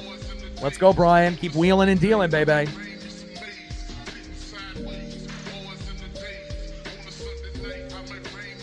Yeah, Laureano is in the 2-hole. So Luis Ariz has the day off. So he's in an unusual spot in the lineup, but he is in the 2-hole. And that is out number 3. There we go. Nice job by the Mariners there. Down goes Tatis. And obviously Laureano will be up in the next inning. So once we go to the top of the 6th, Laureano will be leading off 3 count. All right, let's see who's up next here for the Mariners. And let's see if we can get to 5 and we can add on a run in this inning, or maybe even more. Next up for the Mariners, rookie second baseman Cole Young. It's a Cole world, baby. Let's go. Batting second, 0 for 2 with a K, left fielder Randy Arozarena. Single, double, triple, home run. We already got Gino with a 3-run jack yesterday and today. You had a 3-run jack yesterday. Could you do it again today? We will find out. Let's go, Randy. And batting third, 0 for 2, big dumper, sitting at 50 home runs. We want home run number 51. Let's go, Cal. Let's go, big dumper. Trident's up. Let's go, M's.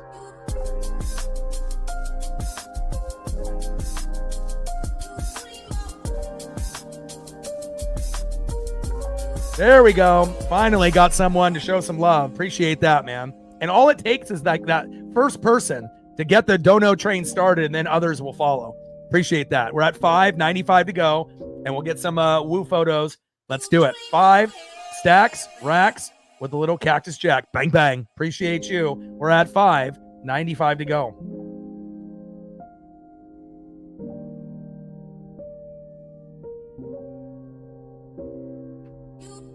Hit you with 1 woo, 2 woos, 3 woos, 4 woos, and we even got more.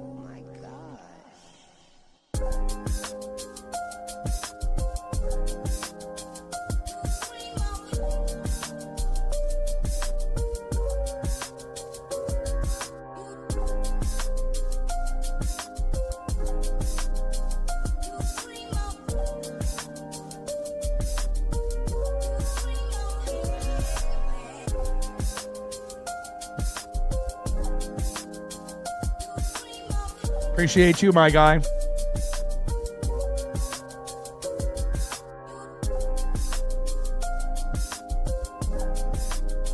Bottom of the 5th inning, 4-0 Mariner lead. And just like that, one goes to another. DeGoat with his first dono to the channel, $2 holla. said for Wu to get 6 Ks, and he's sitting right now at 5. He will, because he's probably going to pitch into the 7th inning, maybe the 6th inning. Let's look at his pitch count. Where is he at? Where are you pitch count at? He's at 76. So, yeah, he could go 7 innings, and I assume that he'll finish the game with probably 7 or 8 Ks. So I think you're going to be good there. Appreciate you. And just like we mentioned, with all the ESP that we got, one leads to another. Appreciate that. We're at 7, 93 to go. Stacks, racks with the little Cactus Jack, bang, bang. And you're going to be able to get that, no doubt. I mean, he's the only pitcher that has pitched, 6 innings or longer in every start in 2025. So, again, Wu is doing wooish things, and Ric Flair would be proud. 2-1 pitch, takes a strike looking high and away. 2 balls and 2 strikes from Jacob to Young. And obviously Alec Jacob, coming in for Yu Darvish.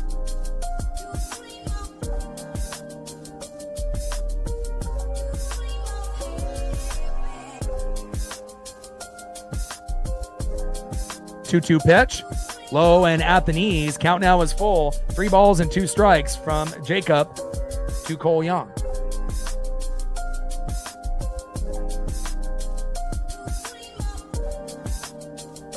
3-2 pitch, and fouled out to the catcher, and that is 1 away. Down goes Cole Young, and let's see who's up next here for the Mariners. Let me pull up this photo here quickly. You got to work so quickly when you're calling a game on the fly. And again, I don't have to, show the photos and the number of photos as often as I do, but I do it for you guys, and I do it for, the stream itself, so that way we can get more familiar with not just the Mariner, players and the faces of the team, but also every player and every team, even the opponents. It definitely will make you smarter as a fan. And again, it's not, trying to be one of those things where everyone is biased. You want to be able to have an open mind. First pitch to Arozarena and grounds out to second, throw to first, and that is 2 away. Right now, you're starting to see some pretty good production here from the San Diego Padres since Yu Darvish has exited the matchup here. Jacob on the mound, and Big Dumper in the box. Let's go, Cal. And first pitch to Cal. Too many first pitch swings here. And Cal grounds out to second, throw to first, and that is out number 3. You don't want to play into their hands and have 3 guys get out within the first or second pitch. Like you want to go through 3 guys and 3 pitches and then the inning's over? Come on, man. We got a 4-0 lead, but let's not act like we're down 4-0. Let's work the count a little bit. My goodness, that was a wasted inning there for the Mariners. All right, let's go to the top of the 6th inning. We're still up by 4. And again, everyone, assuming that they're going to get that first pitch strike right down the middle and they're going to go for a home run or a big double, but it doesn't always happen that way. Next up for the Padres, 0 for 2 with 2 Ks. Had the grand salami in the first inning yesterday to help the Padres win. Center fielder Ramon Laureano. Batting second, 0 for 2 with a K. Third baseman Manny Machado. And batting third, 0 for 2. DHing in the 4-hole, former Baltimore Oriole Ryan O'Hearn. Trident's up. Let's go, M's.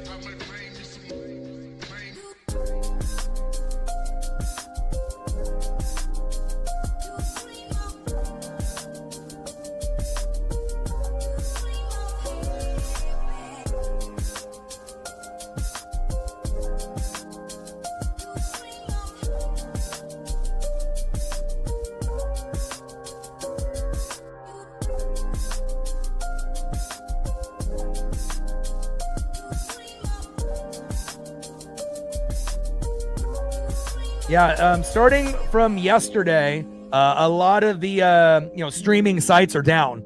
So again, a lot of streamers on YouTube numbers are gonna inflate quite a bit. Again, because a lot of the ones that people used to kind of watch, and we obviously had a few big ones late last year that got taken down, and then obviously yesterday quite a few. And now it's pretty difficult. You have to be pretty savvy to be able to find one. And, normally you're going to be able to go through, 5 or 6 or 7 different websites that lead you to probably other links that have other options. So normally, when you're watching sports and you're looking for a link, usually it's not that big of a deal. There's like 7 different websites. They lead to other websites. And then usually there's, 20, 30, 40 options. But now you got to dig pretty deep to find just one.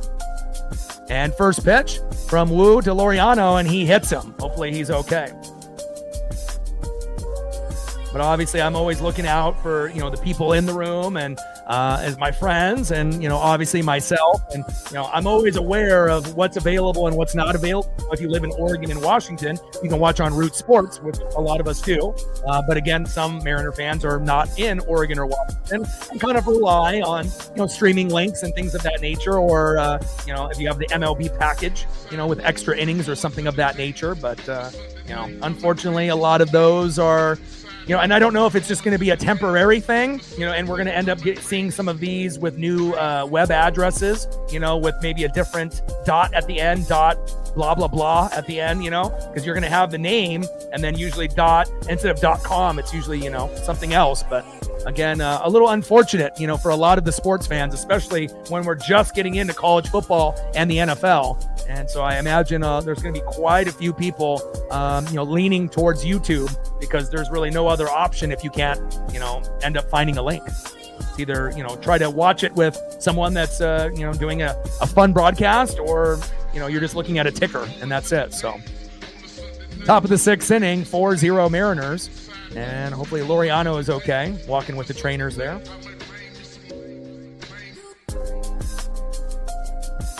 First pitch from Wu to Machado, fouls it off, high and inside, 0-1 count. We need a strikeout and a double play, or a double play and a strikeout. Yeah, but the annoying thing is if you end up finding one, right, you may not have audio, or you might have a billion pop-ups, and a lot of the really good ones, for streaming links the last, 2 years, it's like you hit it, you back out, you hit it, and then you're good, and you don't got to worry about any fucking bullshit. But now, since all the good ones are like no longer available, now it's like you got to really, really dig, and hopefully you can find one that doesn't have a fucking billion things that pop up, or something that doesn't give your computer or phone a virus or something of that nature. So, but I will always keep a good lookout for everyone. I'm always in the mix of everything. 1-1 pitch, fouled off, high and inside. 1 ball and 2 strikes from Wu to Machado. Like, sub, donate, comment, share. If you haven't smashed that like button yet, please do. Help us get to 100 likes, 100 on the dono train. And again, we started with 24 subs to hit 21,600. And last time I checked, we only needed 10. So we're definitely making our mark right now. Now we only need 5 more. There we go. 5 more to go. 19 subs already in this stream. And now we only need 5 to hit 21,600. Let's go.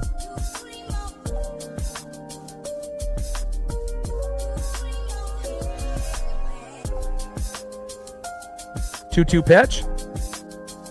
Low and away. Count now is full. 3 balls and 2 strikes from Wu to Machado. And we want Wu to be able to, obviously go as long as possible, preferably 7th inning. So that way, we have less guys to come in to fuck the game up like Caleb Ferguson did yesterday.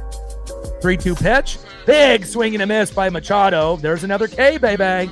Down goes Manny. Nice job by Brian Wu. Way to bring that electricity, baby. There you go, Brian. My boy. And that is the 6K for Brian Wu for anyone that's got a parlay or a bet going.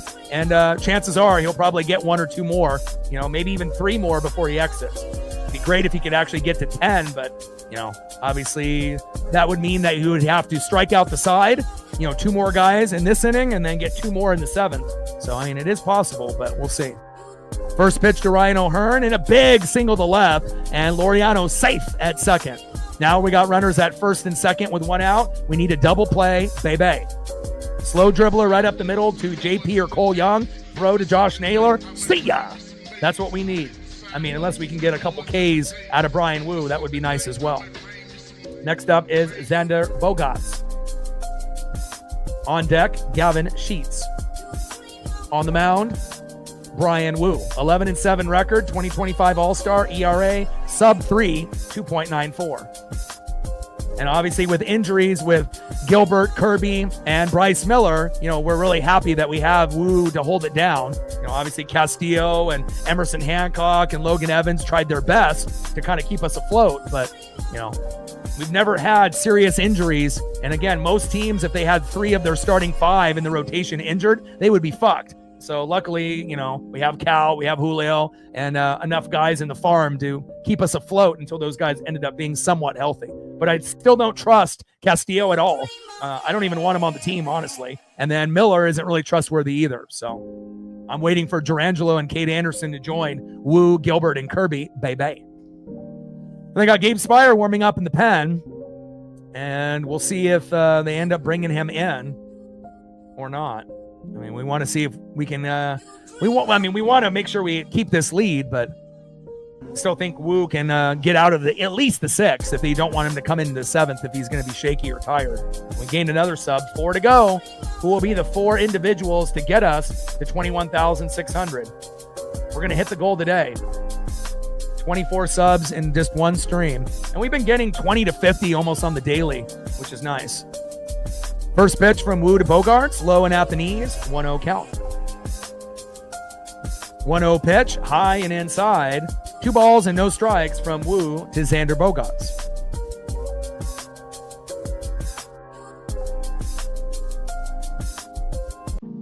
Yeah, plus it being the only pitcher in MLB, to go 6+ innings or longer in every start, you have to understand how crazy that stat is. Like almost the same kind of craziness as Paul Skeens in his first 50 starts, with his ERA being so incredible. I feel bad for the guy. Wish they actually had some run support for him. 2-0 pitch, big strike looking high and inside. 2 balls and 1 strike from Woo to Bogarts. Come on, Woo. Find a way to get a double play or a punch out and a punch out. Now we need 3 subs to go. There we go. Appreciate you.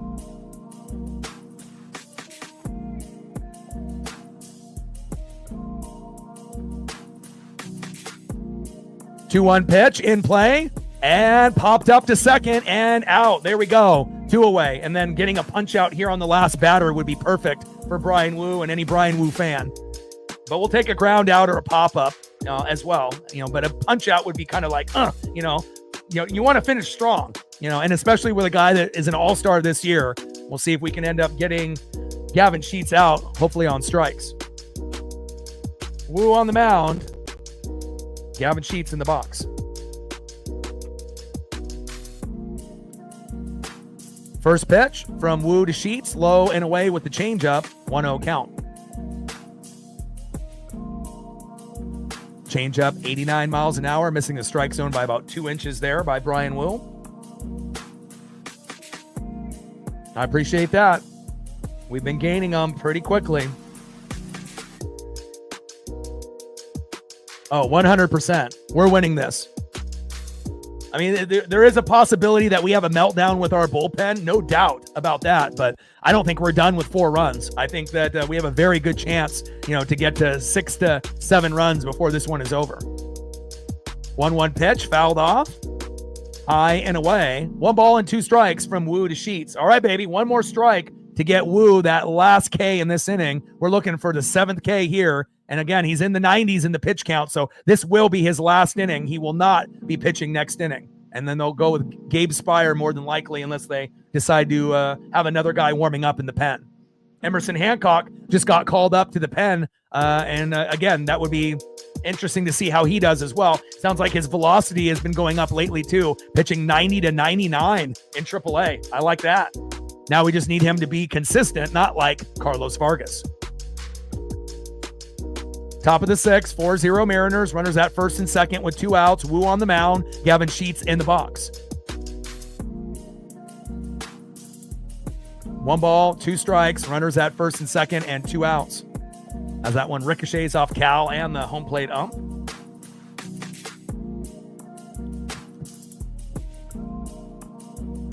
And Sheets with a big RBI. Damn it!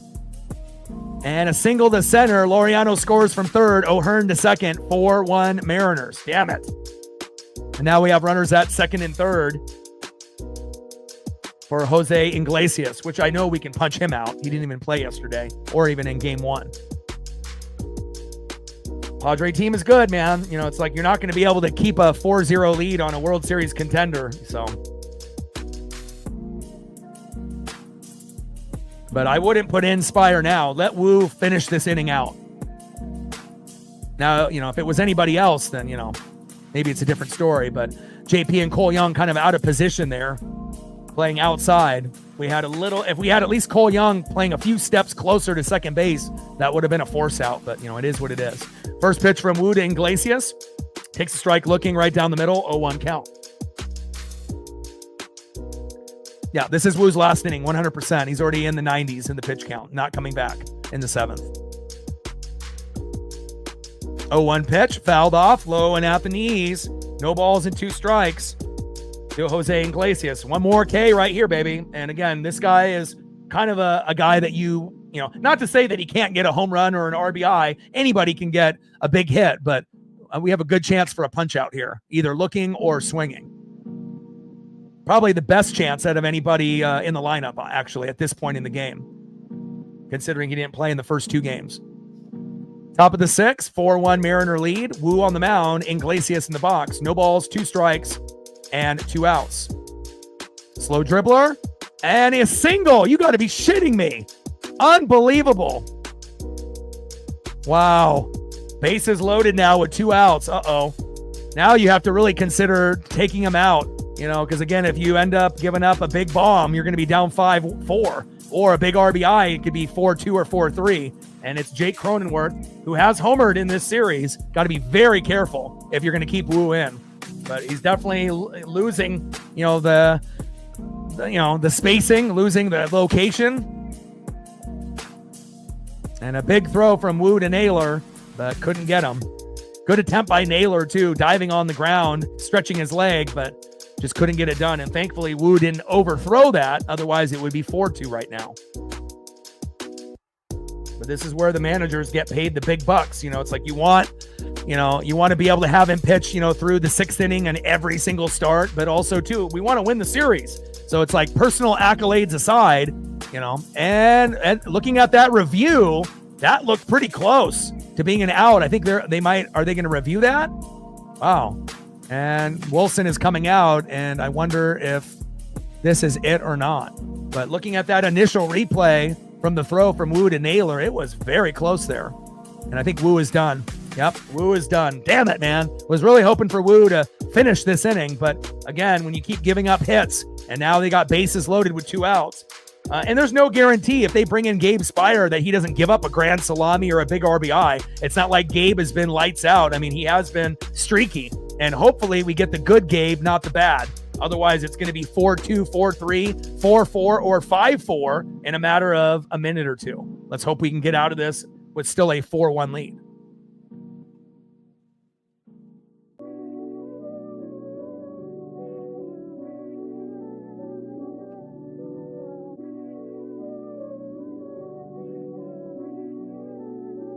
Let me get the Gabe Spire photos up. Commercial break as we wait for Gabe Spire to warm up.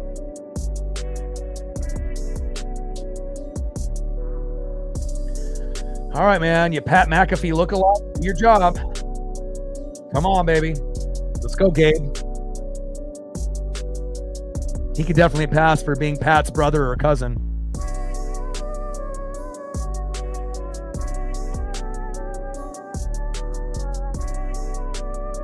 Gabe Spiring entering the game, and Jake Cronenworth, the Crone Zone, in the box. Now we got to pray that Gabe gets the job done.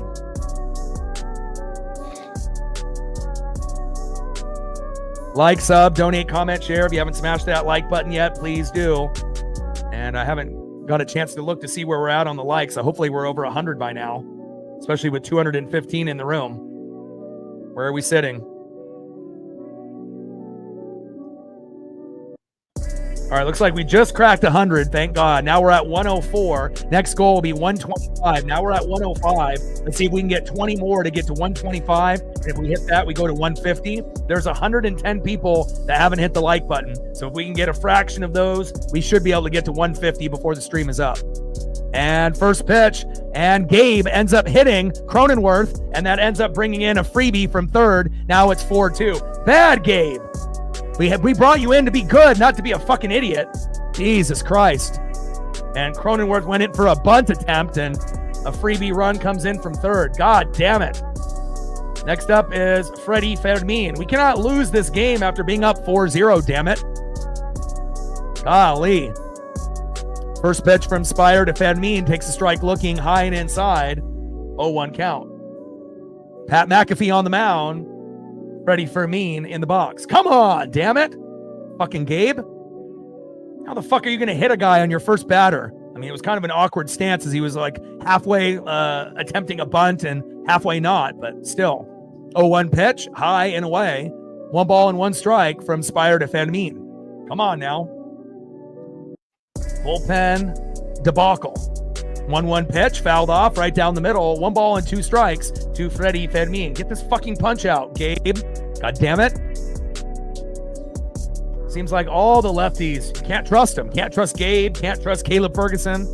I mean, I'll trust Cade Anderson once we get him on the team next year. That might be the only lefty I can trust. Can't trust Sauce. It's like, I want to have at least one lefty that I can trust. Top of the 6th inning, 4-2 Mariner lead after being up 4-0 for a good chunk of this game. But, you know, that's what happens with pitching. You hit a wall, better get it done. 1-2 pitch, high and away. 2 balls and 2 strikes from Spire to Fermin. Come on, Gabe. 2-2 pitch, big swing and a miss, and down goes Fermin, but not after they score another run. And we have a 4-2 lead, and now we got to make up those 2 runs, hopefully here in the bottom of the 6th. Let's see who's up next for the Mariners. It's always interesting when we play this team. Next up for the Mariners, 1 for 2 with a run, Julio Rodriguez. Let's go, J-Rod. Tried ends up. Batting second, 0 for 1 with a run and a base on ball. It's Nails, Josh Naylor. Let's go, baby. We need something. And batting third with a 3-run blast yesterday, a 3-run blast today. Fuck, we might need another 3-run blast. Third baseman, good vibes only, Eugenio Suarez. Let's go, baby.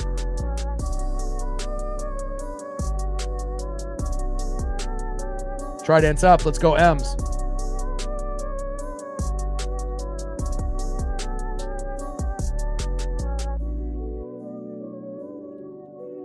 You know, Wu just got tired. You know, that's just plain and simple. When you get a little fatigued and, you know, obviously probably in the back of his mind, you know, knowing, oh, I've pitched every game, 6 innings and beyond. And, you know, obviously, you know, Dan Wilson's trying to let him finish. But again, at some point you have to cut a player off, even though you want him to succeed with, you know, personal accolades. At the end of the day, you got to try to fucking win the game and win the series, especially when you're up 4-0, right? You don't want to have a meltdown where you end up giving that up. Big facts.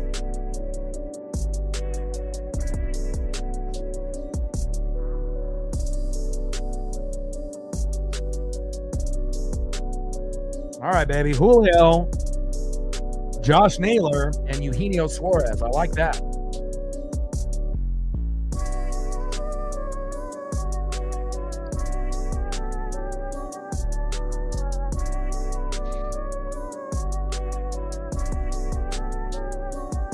Yeah, Gabe Spire.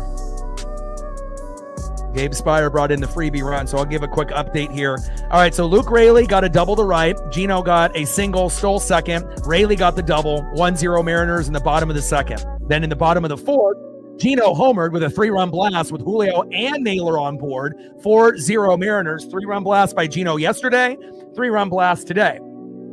Randy had a 3-run blast yesterday, but you know, we'll see what happens with that. Then Sheets in the top of the 6th, single to center. Laureano scored. O'Hearn to second, 4-1, and that was with Wu. And then when Gabe Spire came in, he hit Cronenworth. O'Hearn scored with bases loaded, and then it's 4-2. So again, it could have been much worse. But the only pitcher in MLB history to begin a season with 25 straight games with 6+ innings with 2 or fewer walks. Second longest streak of starts, Cy Young, 30. And again, when you're in a category with Cy Young, you know, with an award that's named after the guy, you know you're doing something that most guys cannot do. Just wish that he would have been able to get a couple more punch outs there late, but it is what it is. And down goes Julio, and that is one away. Way too quick, Julio. I need you to work the count, my guy. And on a 1-0 pitch, line drive to right field. Easy out there, one away. Next up is Josh Naylor. Let's go, Nails. Bottom of the 6th inning, 4-2 Mariner lead.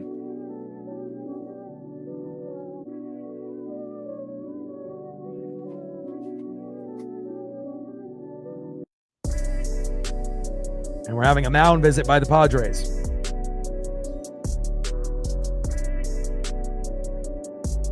And we'll see what we get here. All right, are they going to switch pitchers? I believe they are. All right, they're going to make a change, I believe.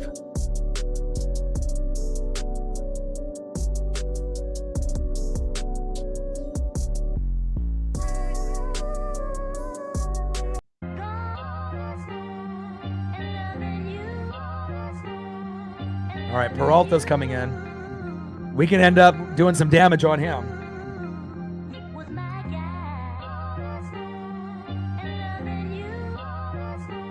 Wandy Peralta.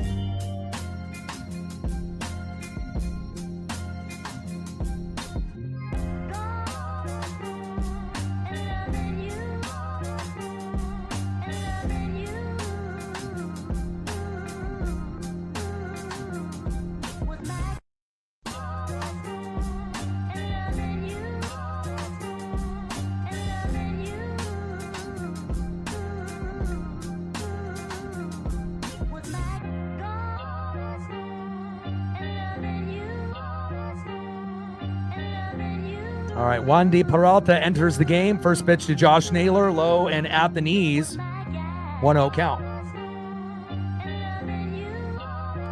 1-0 pitch, takes a strike swinging, low and at the knees. 1 ball and 1 strike to Josh Naylor. Come on, Josh. We need you, baby. 1-1 pitch, fouled off right down the middle.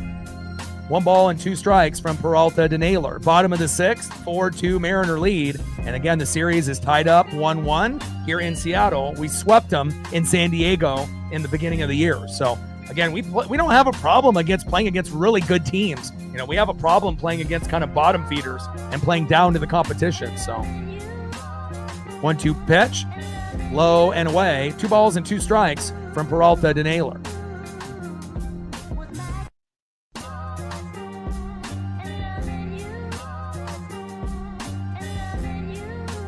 2-2 pitch, fouled off, high and inside. 2 balls and 2 strikes to Josh Naylor. Come on, Josh. Single, double, home run. And then if you get on base, swipe that bag. And we know he's one of the best at swiping bags for his size, which is something that you never really thought that we were going to get when we ended up getting him at the deadline.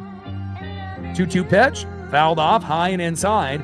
2 balls and 2 strikes with nobody on and 1 out. Bottom of the 6th, 4-2 Seattle lead.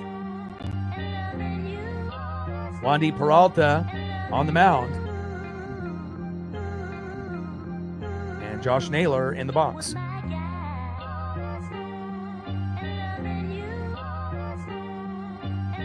Let him know, Double E.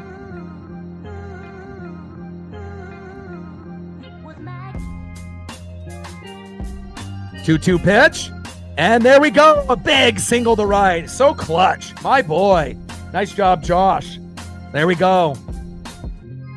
Next up is Eugenio Suarez. He had a 3-run blast yesterday with Randy Arozarena. A 3-run blast today. Could he get a 2-run jack or a big RBI here in this at-bat? I hope so. 2 for 2. 2 runs. Let's go, Gino. Good vibes only. First pitch from Peralta to Eugenio Suarez. Low and away. Should have been called a strike, but called ball. Bad call by the ump. 1-0 count. And again, we're not going to just give every, call to the Mariners. When there's a bad call, we're going to mention it. Even if that doesn't go in our favor, you want to keep it 50-50, baby. 1-0 pitch, takes a strike looking, low and at the knees. 1 ball and 1 strike from Peralta to Suarez. Bottom of the 6th, 4-2 Mariner lead with Naylor at first with 1 out. Let's see if Gino can get a single, double, triple, or a 2-run blast. We're at 7, 93 to go. Let's get it, baby. Let's see if we can get to 125 or 150 on the likes. Broke 200 yesterday. 1-1 pitch, takes a strike looking, low and inside. 1 ball and 2 strikes to Eugenio Suarez. But 6,000 views in game 1, 9,000 views plus yesterday. So 15,000 in the last 2 games. Pretty damn good. 1-2 pitch, big swing and a miss, high and away, and down goes Gino. Nice punch out there by Peralta, and that is 2 away. And Double E loves that. Next up is Jorge Polanco. Had a really good game 1, one of the best games of the year for him. Yesterday, not so much, and we'll see if Polo can come up with a big play here. First pitch from Peralta to Polo, takes a strike looking right down the middle, 0-1 count. Gino kicks a little bit of dirt as he makes his way to the dugout, frustrated there. 0-1 pitch, big swing and a miss, low and away. No balls and 2 strikes from Peralta to Polo. Bottom of the 6th, 4-2 Mariner lead with a runner at first and 2 outs. And again, when we have 2 outs, we can still make a run happen. Come on, Polo.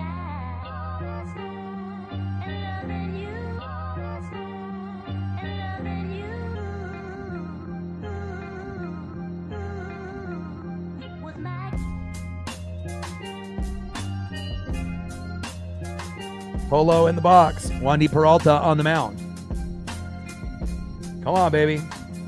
We got to be able to get back those 2 runs that we gave up. We're up 4-0. This Padre team is not going to quit. And then we got the day off tomorrow, and I'll spend it with my pup, and then we'll be live back on Friday. 0-2 pitch, and a big ground rule double by Jorge Polanco. Beautiful. Naylor to third, and now we got runners at second and third with 2 outs. Woo! Let's go.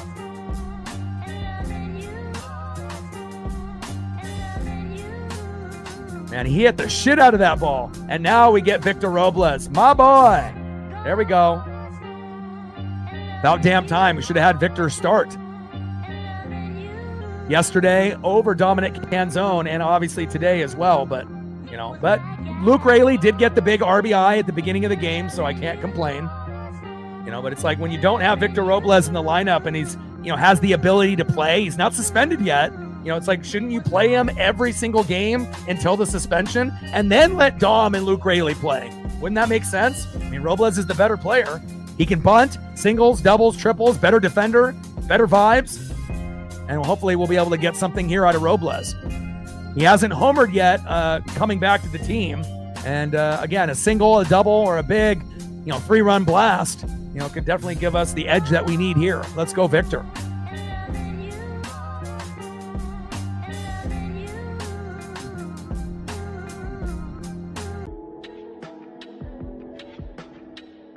We're going to mound visit with Wandy Peralta and the rest of the team, trying to strategize on how to get Victor Robles out.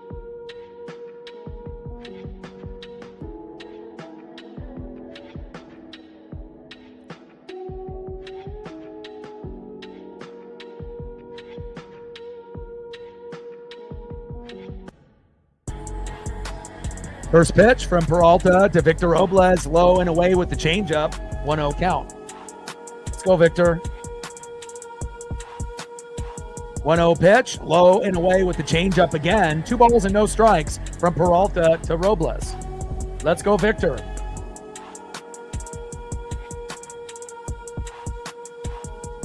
Two-0 pitch, fouled off, low and away. 2 balls and 1 strike with runners at second and third with 2 outs. And we're very good with 2 outs. We're very good in the 6th, 7th, and 8th, and the 9th inning. We're good in the morning. We're good in the afternoon. There's like a lot of things that we were terrible at in previous years where we're actually really good in 2025. I mean, really the only thing that's, kind of sucked ass for us is the pitching, the bullpen, and the injuries. But other than that, everything else has been pretty sweet. 2-1 pitch, low and away. Here we go. 3 balls and 1 strike to Victor Robles. And Victor has discipline where he doesn't have to be a hero. And there it is. And that's a 5-pitch walk. Here we go. Bases loaded, baby. Let's go. Time to get back those 2 runs that we gave up. Beautiful.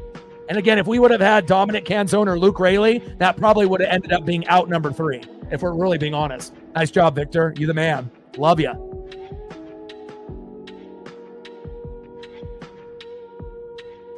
Bottom of the 6th, bases loaded, 4-2 Mariner lead with 2 outs.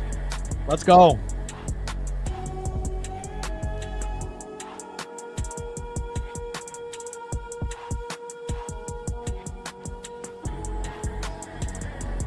Next up is J.P. Crawford. See if we can get, I don't mind if we take a walk or a plunk and we get a freebie back. Just like when Cronenworth went to attempt a bunt and got hit, and that brought in a run from Gabe Spire. But, hey, grand salami would be sweet, 8-2. Single, double, triple would be great. But we just want to continue the inning. Let's see if we can get this to 5 or 6 here by JP. First pitch, low and away, 1-0 count. 1-0 pitch, takes a strike looking low and away with the sinker. 95 miles an hour by Peralta. 1 ball and 1 strike with bases loaded and 2 outs. 4-2 Mariner lead. We did have a 4-0 lead, and I would love for us to be able to get to 6, or at least 5 if we can here, but there's no guarantee. 1-1 pitch, and Crawford grounds out. Toe tap on the bag, and that is unfortunately out number 3. Great defense there by the Padres, and just not the right location for that particular swing by J.P. Crawford. We leave 3 stranded, but at least we still have a 2-run lead. And again, when we end up having a big situation like that, where we have bases loaded and we get nothing, what does that typically mean? The next inning or 2 is where we explode. So, it sucks that we didn't get 1 or 2 runs minimum there, but there's a very good chance, right, in the 7th or the 8th that we could get 1 to 3 runs. So don't hold your breath, but there's a good chance that we can get there. Let's go to the top of the 7th and see who's up next for the Padres. Good defense there by San Diego. Next up for the Padres, 1 for 3, right fielder Fernando Tatis Jr. Batting second in the 2-hole for Luis Ariz, who's got the day off.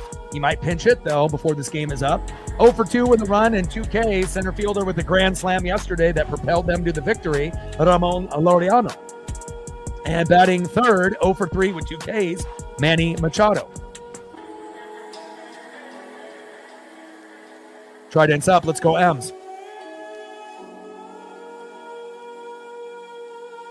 And we needed 24 subs to hit 21,600, and we got 26. There we go. 5 more since the last time I checked. And now we're on to the next goal, 98 subs to get to 21,700.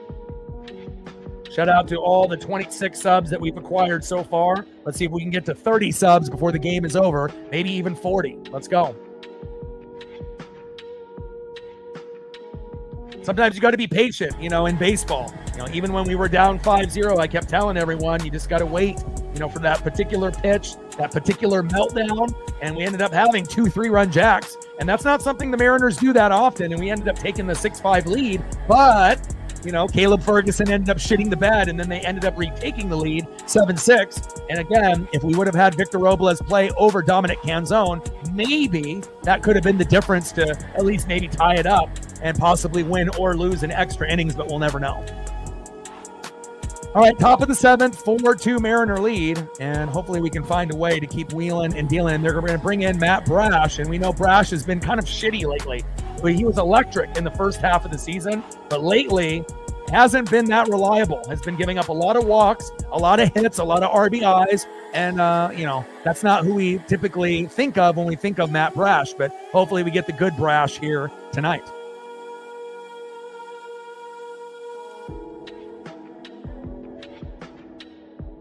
First pitch from Brash to Tatis. Big swing and a miss. 0-1 count. 0-1 pitch and hit deep into center. Back to the wall. Julio is there, and that is 1 away. Brash, you are lucky. J-Rod's like, I got it, baby. No fly zone. 1 away.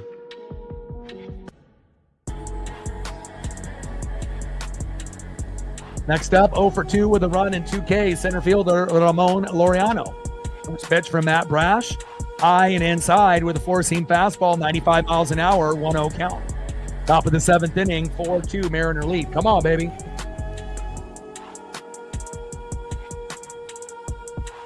I mean, maybe we'll get Brash this inning, Emerson Hancock in the 8th, and then Munoz in the 9th. But I'm very excited to be able to see what Hancock can do just for 3 batters instead of having all the pressure of being a starter, and hopefully they move Logan Evans to be a bullpen guy also, to give us the best chance to make a deep run. Brash, Fazzardo, Spire, Hancock, Evans, Munoz. I mean, that's going to be one of the best, especially if we implement 2 starters into the pen, and then we just have to pray that Castillo and Miller don't fuck up every time they go out there, and we continue to see Wu, Gilbert, Kirby dominate. 2-1 pitch, low and away, 3 balls and 1 strike from Brash to Laureano. But they just called up Emerson Hancock.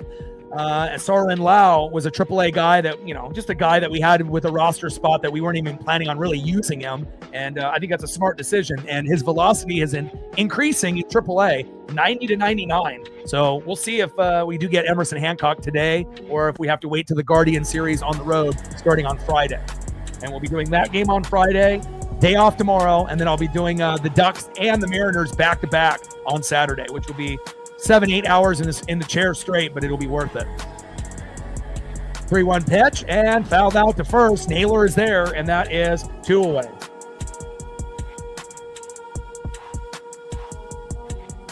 Next up, third baseman in the 3-hole, 0 for 3 with 2 Ks, Manny Machado. Hasn't had a very productive series against the Mariners so far, but again, you can never, never count out Manny at one point or another. Hopefully there's nothing big here, though. First pitch from Brash to Machado. Big swing and a miss. Low and away. 0-1 count. 0-1 pitch. Low and away with the slider. 84 miles an hour by Brash. 1 ball and 1 strike to Manny Machado. Top of the 7th. 4-2 Mariner lead with nobody on and 2 outs. Come on, Brash. 1 more batter, baby. Let's get back to being the dominant bullpen guy that we know you can be. 1-1 pitch. High and away. Missing the strike zone by an inch. 2 balls and 1 strike to Manny Machado. Come on, baby. Appreciate that, AR. Again, I've been doing this for 13 years. Next year will be 14. 9 years on YouTube. Next year will be 10. 2-1 pitch and flied out for out number 3. And there's been so many suspect, opportunities for Brash lately. It's awesome to see him not fuck up finally. Great job, Matt.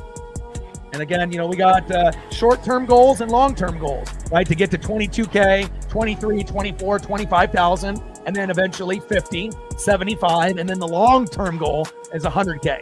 And again, a lot of people, when they say that, they may not hit it, but I feel that we will hit that number. It's just a matter of time. Go to the bottom of the 7th inning, and remember, we had bases loaded. We weren't able to score, and typically when that happens, the next inning or the inning after, which would mean in the bottom of the 7th, the bottom of the 8th, we should have a good chance to score 1 to 3 runs. So hopefully we'll end up getting it here, but hopefully we get at least a run to get to 5 to give us a little bit of cushion, because we need insurance, and we're not talking Geico. All right, let's see who we have up next year for the Mariners to see if we actually have a chance. All right, leading off for the Mariners, 0 for 2. In the 9-hole, Cole Young. It's a Cole world, baby. Batting second, 0 for 3 with a K, left fielder Randy Arozarena. And batting third, 0 for 3, big dumper, Cal Raleigh. Could we get home run number 51 at this particular at-bat? Could be. I would love it, baby. 4-2 Mariner lead. Let's try to get to 5, 6, or 7 before this game is over. Trident's up. Let's go, M's.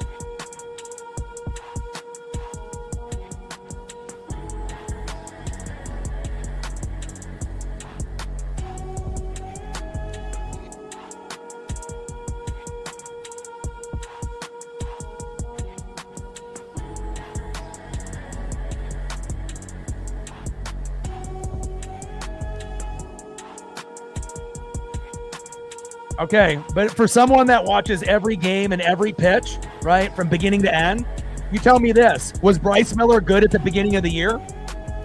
And the answer is no. So, yeah, he hasn't been very good after, just like George Kirby wasn't in his first 3 starts. But, again, it's about location. It's about confidence. And, again, he hasn't been good this year. And I can't wait for Durangelo and Cade Anderson to take his spot in Castillo's. But there's no trust from real Mariner fans. Again, we can like Bryce, and some of y'all might like Castillo.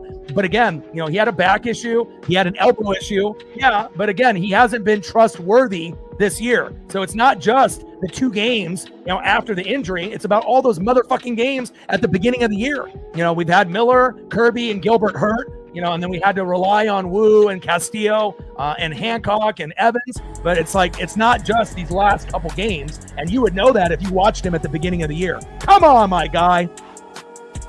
This isn't my first rodeo. First pitch from Morjon to Cole Young. High and away, 1-0 count. 1-0 pitch, outside, 2 balls and no strikes to Cole Young. 2-0 pitch, and flight out to left, and that is 1 away. I mean, if you're going to come into the ring with Ali, you better know what you're talking about. And down goes Cole Young, 1 away.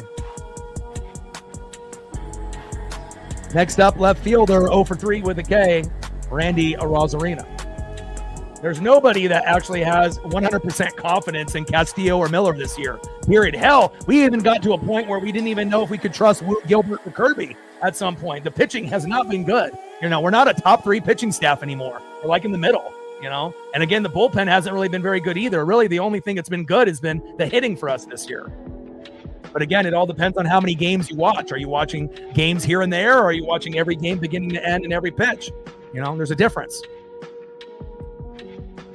Morgan on the mound, Arozarena in the box. 1-1 pitch, low and away. 2 balls and 1 strike to Randy Arozarena.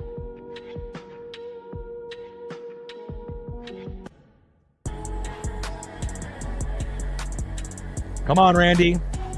And another reason why I want Victor to play, he might be the only guy that can drop a bunt down effectively. And again, we need to be able to play small ball instead of, playing this high risk, high reward type of matchup every single game. 2-1 pitch, low and away. 3 balls and 1 strike from Morgan to Arozarena.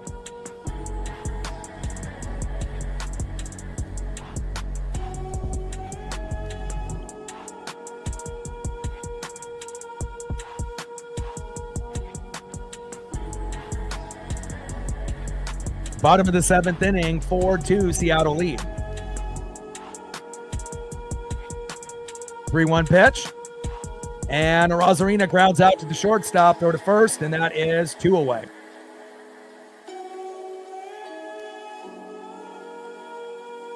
Next up is big dumper Cal Raleigh. Let's go, Cal. We'll take a single. We'll take a double. But at the end of the day, we're looking for this. Home run number 51, especially since Aaron Judge hit 41 earlier this morning. We want to keep that 10-run home run gap on Aaron Judge if we can. First pitch from Morgan to Raleigh. Pitch is low and out the knees, 1-0 count.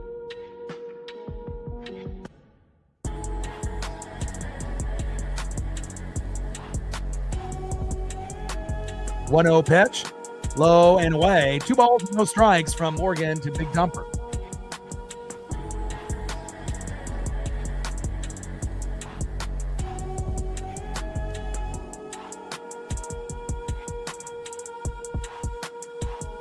Two-0 pitch, high and away. 3 balls, no strikes from David Morgan to big dumper Cal Raleigh. Come on, Cal.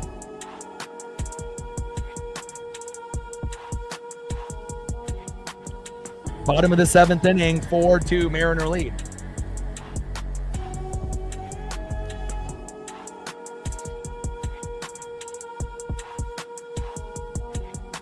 Yeah, nice to be able to see Schwarber play well this year, where you get a few guys, on that Shohei Ohtani, Aaron Judge level. And that's a 4-pitch walk. Meltdown.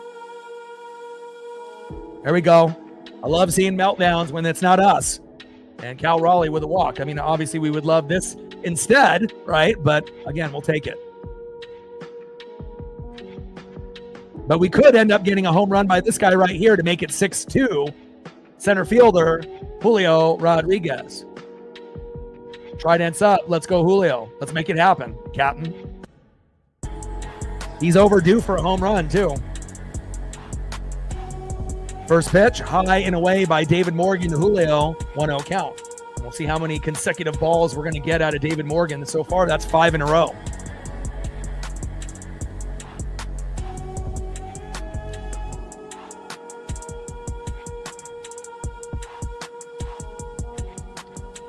One-0 pitch, takes a strike swinging, low and at the knees. 1 ball and 1 strike with a runner at first and 2 outs. 4-2 Mariner lead here in the bottom of the 7th. Come on, Julio. Give me that 6-2, baby.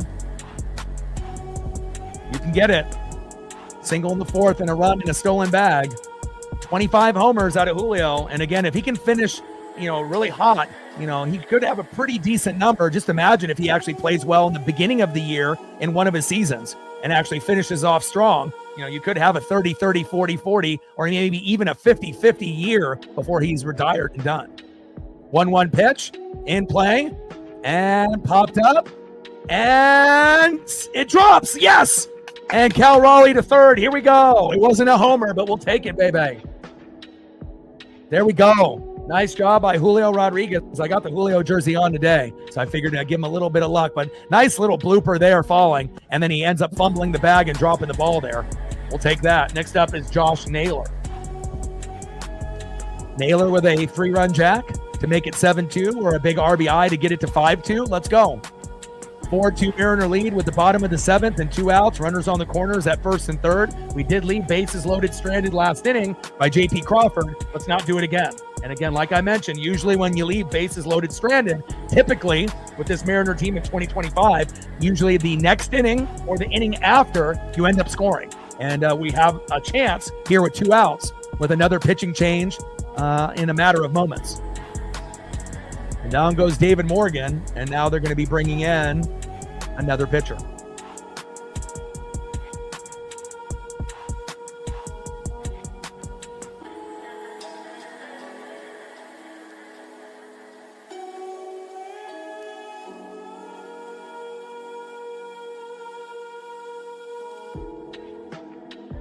Trident's up. Let's go, M's.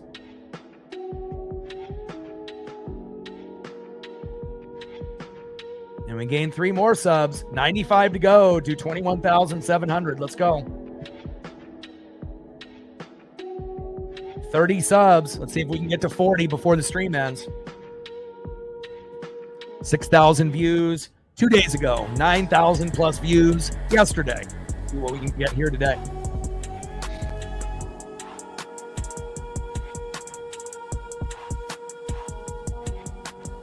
And Yuki Matsui is coming in.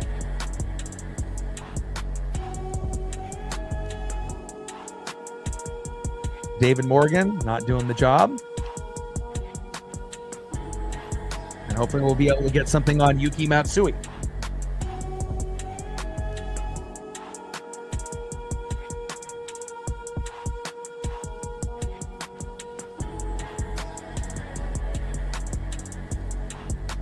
Matsui relieving Morgan. All right, here we go. First pitch from Yuki Matsui to Josh Naylor. Takes a strike swinging low and away. 0-1 count. Bottom of the 7th inning. Runners on the corners at first and third with 2 outs. Mariners hanging on to a 4-2 lead after having a 4-0 lead after an RBI double by Luke Raley early in the matchup to give us a 1-0 lead. Gino scoring. And then we got a 3-run blast by Gino yesterday and today. 0-1 pitch. Takes a strike looking low and away. No balls and 2 strikes to Josh Naylor. Come on, Josh. I don't really feel home run out of him here, but I do think a single could be possible. And we can get it to 5-2 here. Bring in that runner from third home. 0-2 pitch, fouled off, low and at the knees. No balls and 2 strikes from Matsui to Naylor.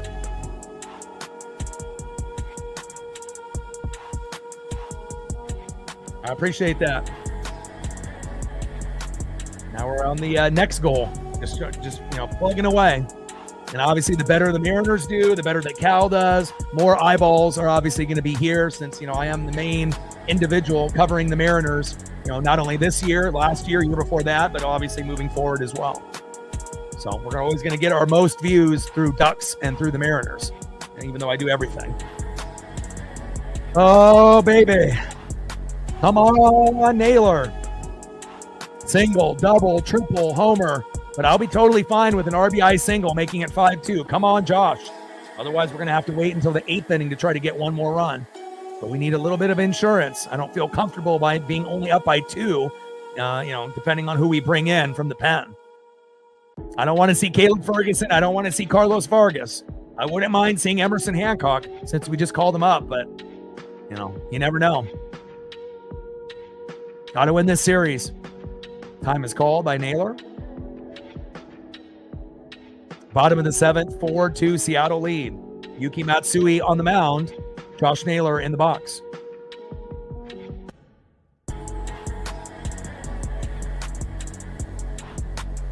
Oh-2 pitch, low and away. Sweeper missing by a few inches there. 1 ball and 2 strikes from Matsui to Naylor. Come on, baby.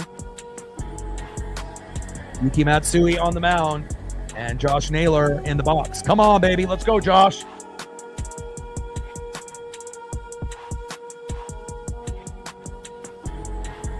Find a way, baby. Bottom of the 7th, runners on the corners at first and third with 2 outs. 4-2 Mariner lead. Yuki Matsui on the mound. Josh Naylor in the box. Come on, baby. Just got to connect into left field or right field. Find a way.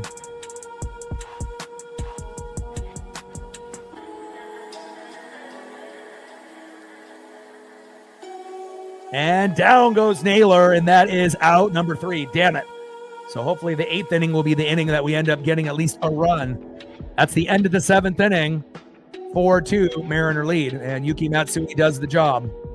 And that one was pretty much hit off Naylor's body, and then they throw to first. That's brutal. That's a shitty way to end the inning when you end up foul. You foul it off yourself. It goes like 5 inches in front of you, and you're not a fast guy. Of course, he's not going to be able to hustle it out to first. So a little unfortunate there, but I still feel that we have a good chance to get this dub. All right, let's see what we have here in tail for the Mariners as well as the Padres. Let's see who's up next for San Diego. And we got Bizzardo coming in. I like that.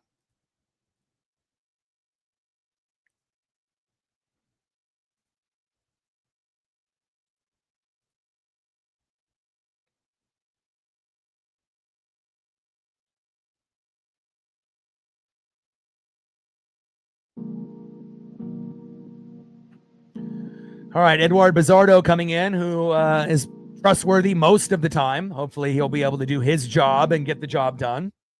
Next up, 1 for 3 with a run. The former Baltimore Oriole DHing Ryan O'Hearn. Batting second on deck, shortstop in the 5 hole, Xander Bogaerts. And batting third, left fielder in the 6 hole, Gavin Sheets. 4-2 Mariner lead. Trident's up. Let's go, M's.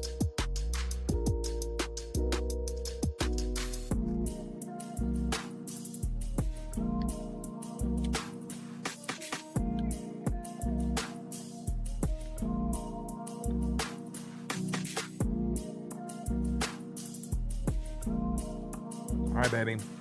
Got to find a way. Mariners got the day off tomorrow. At least there's college football on tomorrow. Boise State plays, so I'll be watching that. But I'll spend time with my pup and rest my voice up. And then we'll be back live on Friday for the Mariners and the Guardians on the road. Then on Saturday, I'll be doing the Oregon Ducks and the Seattle Mariners back-to-back with no rest, which is going to be challenging, but I'm going to do my best. And then we'll be live on Sunday, and I'll be covering the Mariners with the Guardians, but also, WWE Clash in Paris is on at the same time in the morning. So there's going to be a lot of things going on here on Friday, Saturday, and Sunday. But before we get into the day off tomorrow, we need this series win here today. First pitch from Bizzardo to O'Hearn. Takes a strike looking down the middle. 0-1 count. 0-1 pitch, low and at the knees with the slider to O'Hearn. 1 ball and 1 strike. From Bizzardo to O'Hearn. 4-2 Mariner lead in the top of the 8th. Nobody on and no outs. And we did have a 4-0 lead. But again, the Padres can come back with the best of them, just like the Seattle Mariners. 1-1 pitch. Big swing and a miss by O'Hearn. 1 ball and 2 strikes from Bizzardo to O'Hearn. Come on, baby. Yeah, I don't think people realize like how much energy it takes, to be able to call every single detail, the pitch, the location, the speed, putting up the photos, doing color and play-by-play, monitoring stat pages, watching the game, and, monitoring the chat. I mean, if you can't multitask, you're never going to make it on YouTube. 1-2 pitch, low and at the knees. 2 balls and 2 strikes from Bizzardo to O'Hearn. Appreciate that, though. I get drained every, a lot of people, they just hit, start stream and that's it. But, I got to produce the show and do the show at the same time, which is fucking not easy, to say the least. 2-2 pitch, low and at the knees. Count now is full. 3 balls and 2 strikes from Bizzardo to O'Hearn. Top of the 8th, 4-2 Mariner lead with nobody on and no outs. 3-2 pitch, and O'Hearn strikes out looking. My boy. There we go. Edward Bizzardo. Bring that electricity. 1 away. Nice job, Bizzardo. The most improved player from last year to this year on the Seattle Mariners. Edward Bizzardo. He was shitty like sauce, but he definitely turned his career around.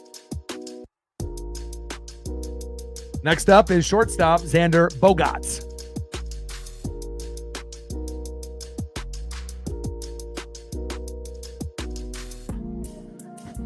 First pitch from Bizzardo to Bogaerts. Takes a strike looking right down the middle, 0-1 count.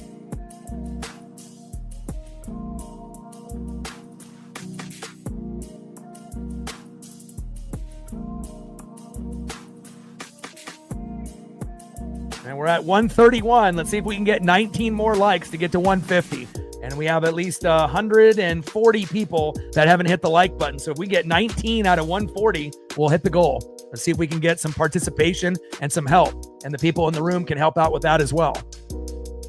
19 to hit 150. We should be able to hit 200, but again, we're kind of closing in at the end of the game.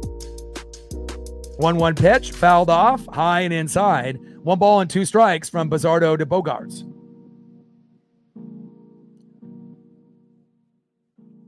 Top of the 8th, 4-2 Mariner lead. Come on, Bizzardo. Find a way to get this punch out.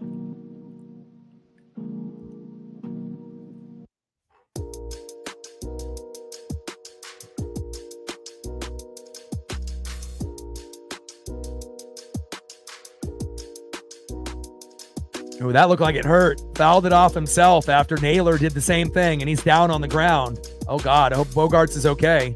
Holy shit. That looked painful. Down on his back, wiggling on the ground. Not good.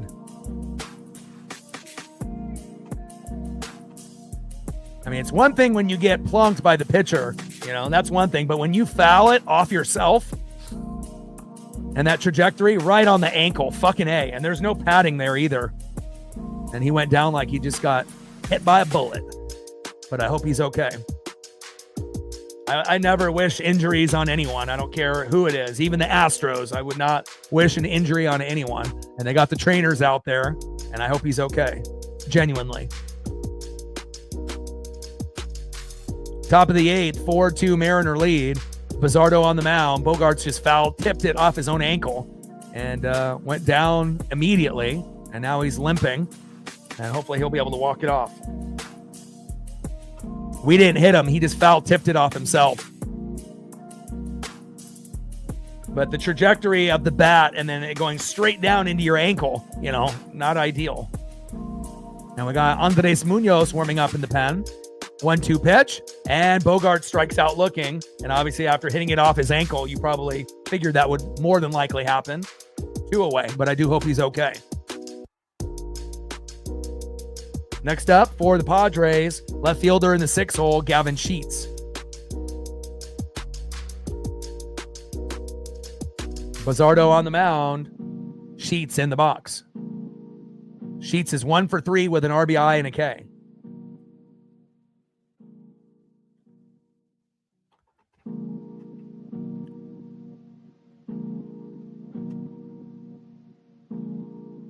Yeah, double E. It's always hilarious to me when people ask like what the score is. It's on the stream. People just have to pay attention. 0-1 pitch. Takes a strike looking right down the middle. No balls and 2 strikes from Bizzardo to Sheets. What's the score? Well, it's right above my head. It's been there the whole time. Top of the 8th, 4-2 Mariner lead. Bizzardo on the mound. Sheets in the box. One more K for Bizzardo for us to get out of this inning. Let's go, Edward. 3 more likes to 150. Let's get there.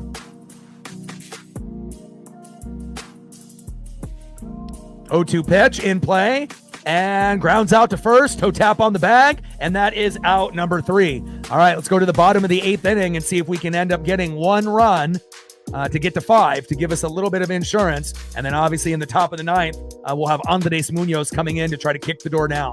Let's see who's up next here for the Mariners to see if we have a chance to get at least 1 here in the 8th inning. Next up for the Mariners, 2 for 3 with 2 runs, 3 RBIs, a 3-run blast, and a K, Eugenio Suarez. Good vibes only.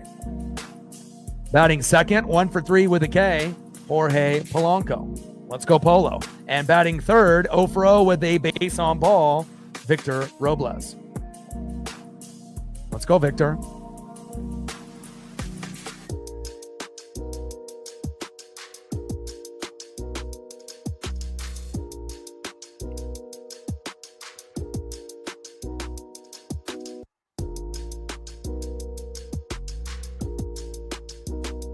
Bottom of the 8th, 4-2 Mariner lead. Let's go.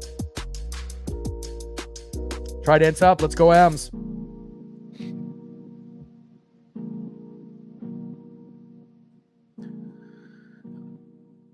They went Darvish, Jacob, Peralta, David Morgan, and Yuki Matsui. So we'll see if they stick with Yuki Matsui or bring someone else in. So, I mean, Matsui only had, 5 pitches? So I would assume that, they would have him there. But again, the Padres have so many good players in the pen that they can rotate with. It's like we haven't seen Mason Miller yet. Saw him yesterday. But it's commercial break right now, so. But I would guess they would stick with Matsui here. But you never know.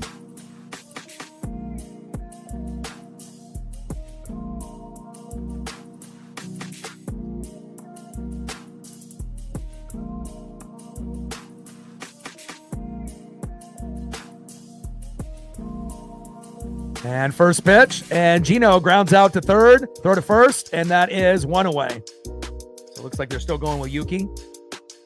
Yeah, I think we're going to be able to compete with the Guardians, and we're not very good on the road. So again, we have to make sure we strike early and often. Next up is Jorge Polanco. Come on, Polo.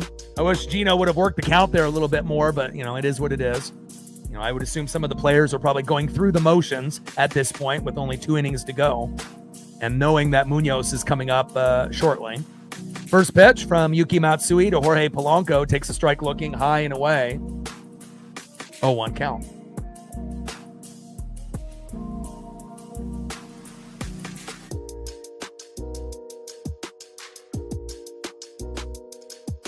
Oh, 1 pitch, big swing and a miss right down the middle. Nice pitch there by Matsui. No balls and 2 strikes from Matsui to Polo. Come on, Polo. Find a way to get a single, get on base. See if we can get 1 more run for some insurance if possible. 0-2 pitch, low and away. 1 ball and 2 strikes to Jorge Polanco. Come on, Polo. Give me some magic, baby.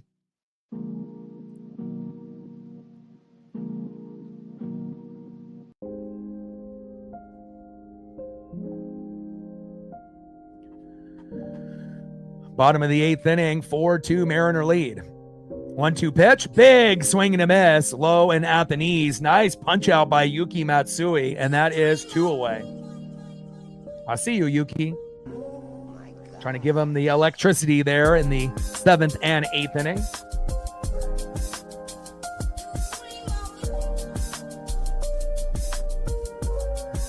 And next up for Yuki Matsui is Victor Robles. Let's go, Victor. Solo dinger by Victor Robles here would be great, but, I don't know what the probability of that happening would be. he started to get pretty hot in AAA before he was getting plunked left and right by Estes. Getting plunked 5 times and 15 at-bats was not ideal. So kind of had to rush him back up. And, hopefully he ends up playing, in those Guardian matchups. And Robles with a nice little hit and a throwing error. Safe. There we go. Nice job by Victor. Running hard to first. And we'll always take a little error off a little slow dribbler like that. Beautiful. Good effort by Victor Robles. They could have used that yesterday instead of Dominic Canzone. All right, next up is J.P. Crawford. Ice water in his veins. First pitch from Matsui to Crawford. Low and at the knees. 1-0 count. Let's go, J.P.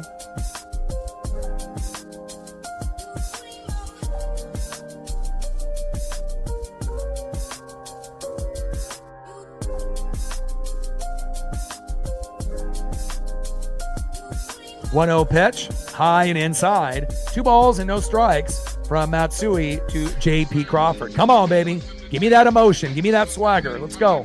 Keep this rally going. Come on, J.P.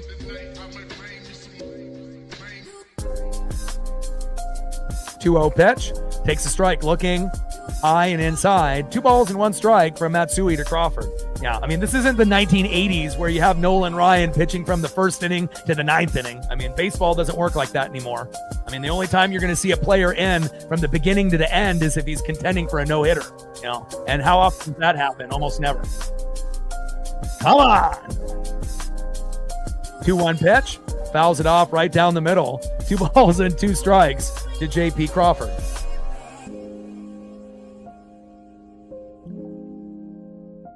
It's like asking if Brian Woo's going to come back in after he exited. Come on, man. Bottom of the 8th, 4-2 Mariner lead with a runner at first and 2 outs. Yuki Matsui on the mound, J.P. Crawford in the box. 2 balls, 2 strikes, 2 outs with a runner at first.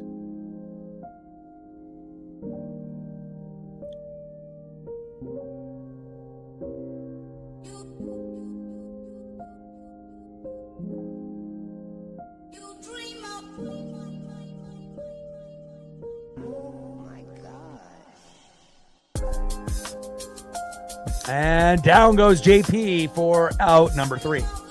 Now, I mean, there's a few guys that obviously have been playing pretty fucking well, that could go the distance or at least, try to, Skubal, Skeens, Crochet, Hunter Brown. There's a few. All right, baby. Let's go to the top of the 9th inning. Andres Munoz entering the matchup. Let's see who we have for the Padres in the top of the 9th inning here. Trident's up. Let's go, M's.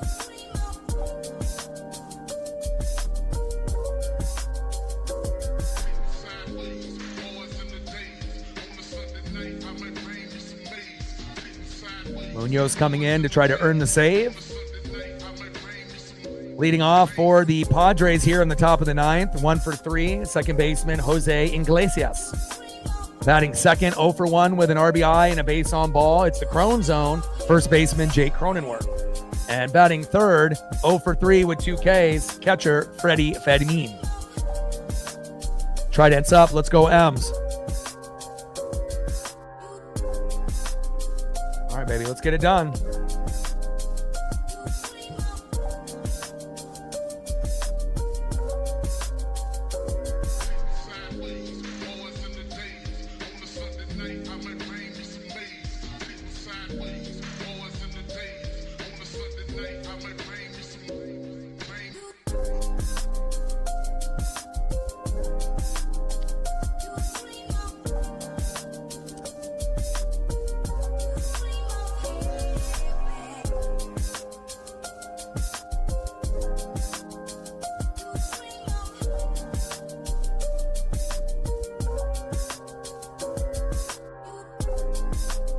Luis Arise pinch hitting.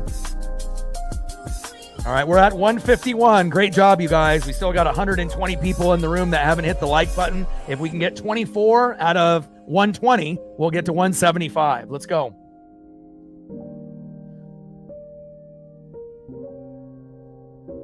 Munoz on the mound and Luis Arise in the box. First pitch to Luis Arise, high and away, 1-0 count. Top of the ninth inning, 4-2 Mariner lead. Munoz on the mound, Arise in the box. One of the purest hitters in the game and has been for the last 3, 4, 5 years. Doesn't matter what team he's on. You know, he's not going to produce every game, and he's not Ichiro by any means, you know, but, you know, pretty consistent hitter most of the time, not all of the time. 1-0 pitch, takes a strike looking right down the middle. 1 ball and 1 strike from Munoz to Arise. But definitely seems like he's a little bit lower than what he was the last few years, at least of production-wise. 1-1 pitch in play, and slow dribbler to the shortstop. JP is there, and that is 1 away. All right, baby, 2 more outs to go. Down goes Luis Arise in the pitch hit attempt. Nice job by Mooney. Let's go. Next up is first baseman, the Crone Zone, Jake Cronenworth. First pitch, takes a strike looking high and away, 0-1 count. 0-1 pitch, low and away with the changeup, missing the strike zone by about 5 feet. 1 ball and 1 strike from Mooney to Crone Zone.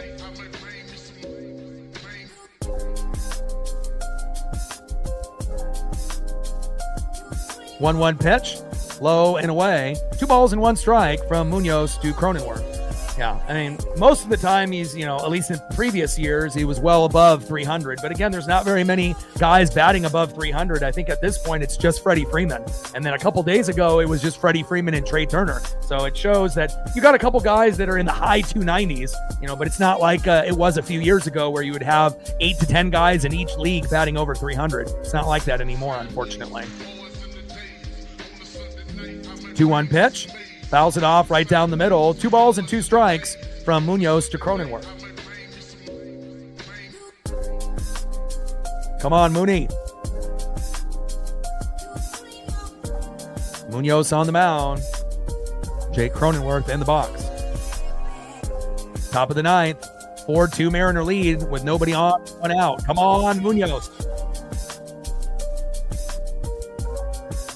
2-2 pitch, low and away. Golly, all 3 pitches low and away with that changeup or slider is like 5 feet off the plate. Come on, Mooney. Count now is full. 3 balls and 2 strikes from Munoz to Cronenworth. I mean, you're making Cal's job harder than it needs to be, you know, and Cal's not a guy that's going to usually let a wild pitch get past him. But I'll tell you what, if Mitch Garver was catching right now, we would be fucked. 3-2 pitch, fouled off right down the middle. 3 balls and 2 strikes. Count now is full to Jake Cronenworth. Come on, baby.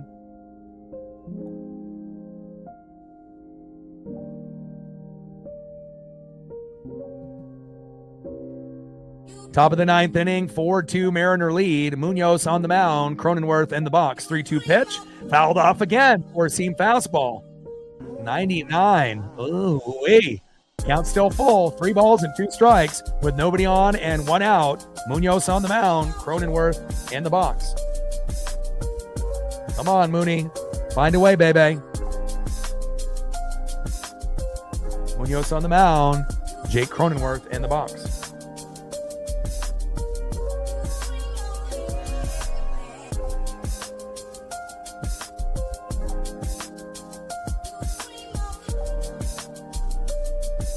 And hit deep into left field. And a big double by Cronenworth. Wow. Now they got a runner in scoring position. Wow, wow, wow. Come on, Andres.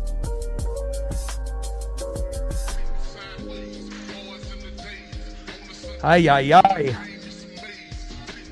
Come on, my guy. Now we got Wagner coming in to pinch hit.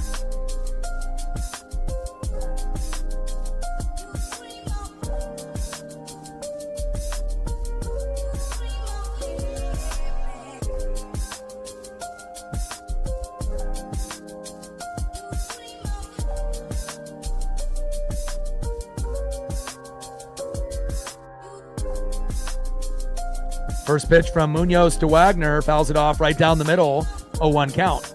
Give me a double play, baby. Give me a double play to end this game. Slow dribbler right up the middle to JP, throw to Naylor, bang, bang, bang, game over. And if we can't get that, then, you know, we'll take anything we can get. Strikeout, pop-up, ground out, whatever. Top of the ninth, 4-2 Mariner lead with a runner at second and 1 out. 0-1 pitch in play and lined out to left. Nice catch. There we go. 2 away. And now we're down to potentially the last batter, Fernando Tatis Jr. First pitch by Andres Munoz takes a strike swinging right down the middle. 0-1 count. Munoz on the mound. Tatis Jr. in the box. 2 strikes away from victory here. Let's go. Come on, Mariners. Trident's up. Let's go, M's. Find a way. Dig deep here, baby.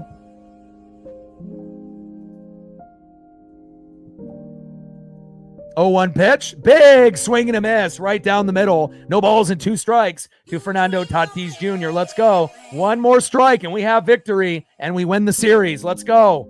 We swept them in San Diego. We're trying to go for 2 out of 3 here. Let's go. Come on, Mooney. 0-2 pitch. Low and away. Slider missing the zone by about 5 feet. 1 ball and 2 strikes to Fernando Tatis Jr. Top of the 9th. Runner at second. 4-2 Mariner lead with 2 outs. Munoz on the mound. Tatis Jr. in the box. 1 ball and 2 strikes with a runner at second and 2 outs. In play. Oh my God. Big hit all the way. Safe with the double. And that brings in Cronzo. Now 4-3 Mariners. Holy hell. Come on, Munoz. And it shows you. Our pitching staff has not been very good, starters or bullpen, except for maybe, Wu and Gilbert and Kirby as of late. Great job by Tatis Jr.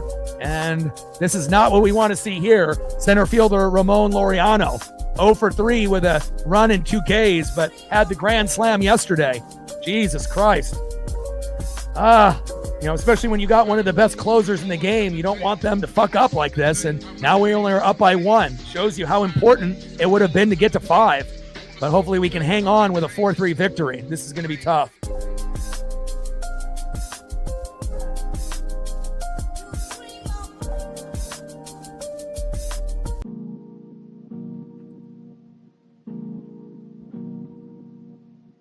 Can't really trust too many of the guys in the pen, Brash, Bizzardo, Spire, Munoz, we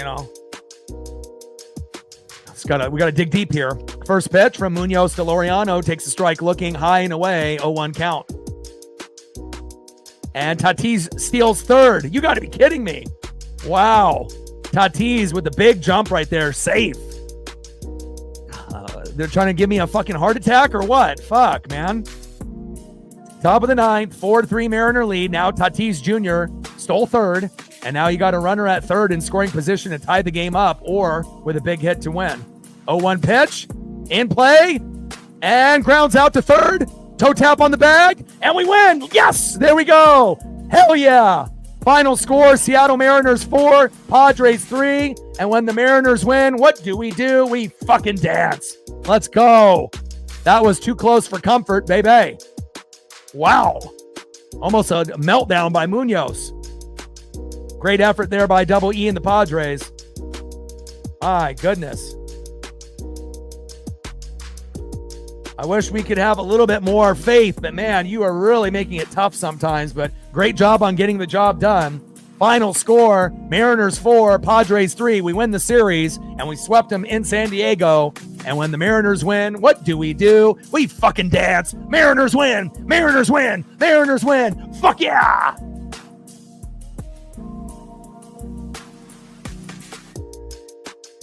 Nice job. Man, that was too close for comfort, my guy. Oh, wow. All right, well, we have the day off tomorrow, and then we'll be live on Friday. So let me go over the schedule. Mariners have the day off, and we fly to Cleveland. And it's Mariners and Guardians at 4:10 Pacific on MLB Network. Global broadcast. And we have George Kirby going against Logan Allen. And Logan Allen is 7-10 with a 4.35 ERA. George Kirby 8-6 with a 4.05 ERA. So we should have a chance to definitely start off on the good foot. And then on Saturday, I'm going to be doing the Ducks at 1. And then hopefully by the time it ends at 4:15 on Fox Global Broadcast, I'll be doing back-to-back streams. Oregon Ducks and Seattle Mariners. Logan Gilbert versus, who is it? Gavin Williams. So I'll do that. And then on Sunday, WWE Clash in Paris is on in the morning, but we will be doing the Mariners and the Guardians instead, but I'll be covering both events. And that will end up being Bryce Miller versus Tanner Bybee. So I like our chances. We're not very good on the road, but hopefully we can find a way to be competitive. Marley with a $5. Appreciate you. Thank you so much for your support. Stacks, Rax with a little Cactus Jack. Bang, bang. Thank you so much. Love ya, and I appreciate you. Oh, my. Well, we'll see how it all plays out. Ducks are going to be good this year. We'll definitely more than likely be in the playoff. How far we go, I don't know. But again, really the only game that looks like we potentially could lose is Penn State on the road. They don't play Michigan or Ohio State this year, which sucks. So I want to play the best of the best. And when you have too many goddamn teams in the Big Ten, sometimes you don't get to play the matchups that you want. So we'll see where it goes. But I'll be definitely busy. Saturday is going to be, and I'm waking up early to watch Ohio State, Texas at 9 a.m. So I'm literally going to be watching, college football and baseball from 9 a.m. to probably 9 p.m. So it's going to be a really long day, and hopefully I have a voice at that point. So love you guys, and I appreciate you guys very, very much. Final score, Seattle Mariners 4, San Diego Padres 3. And I got one question for you. Who talk sports like us? Your boy Ryan, Northwest Sports Fanatics. Tridents up, and I'm out. Go Mariners.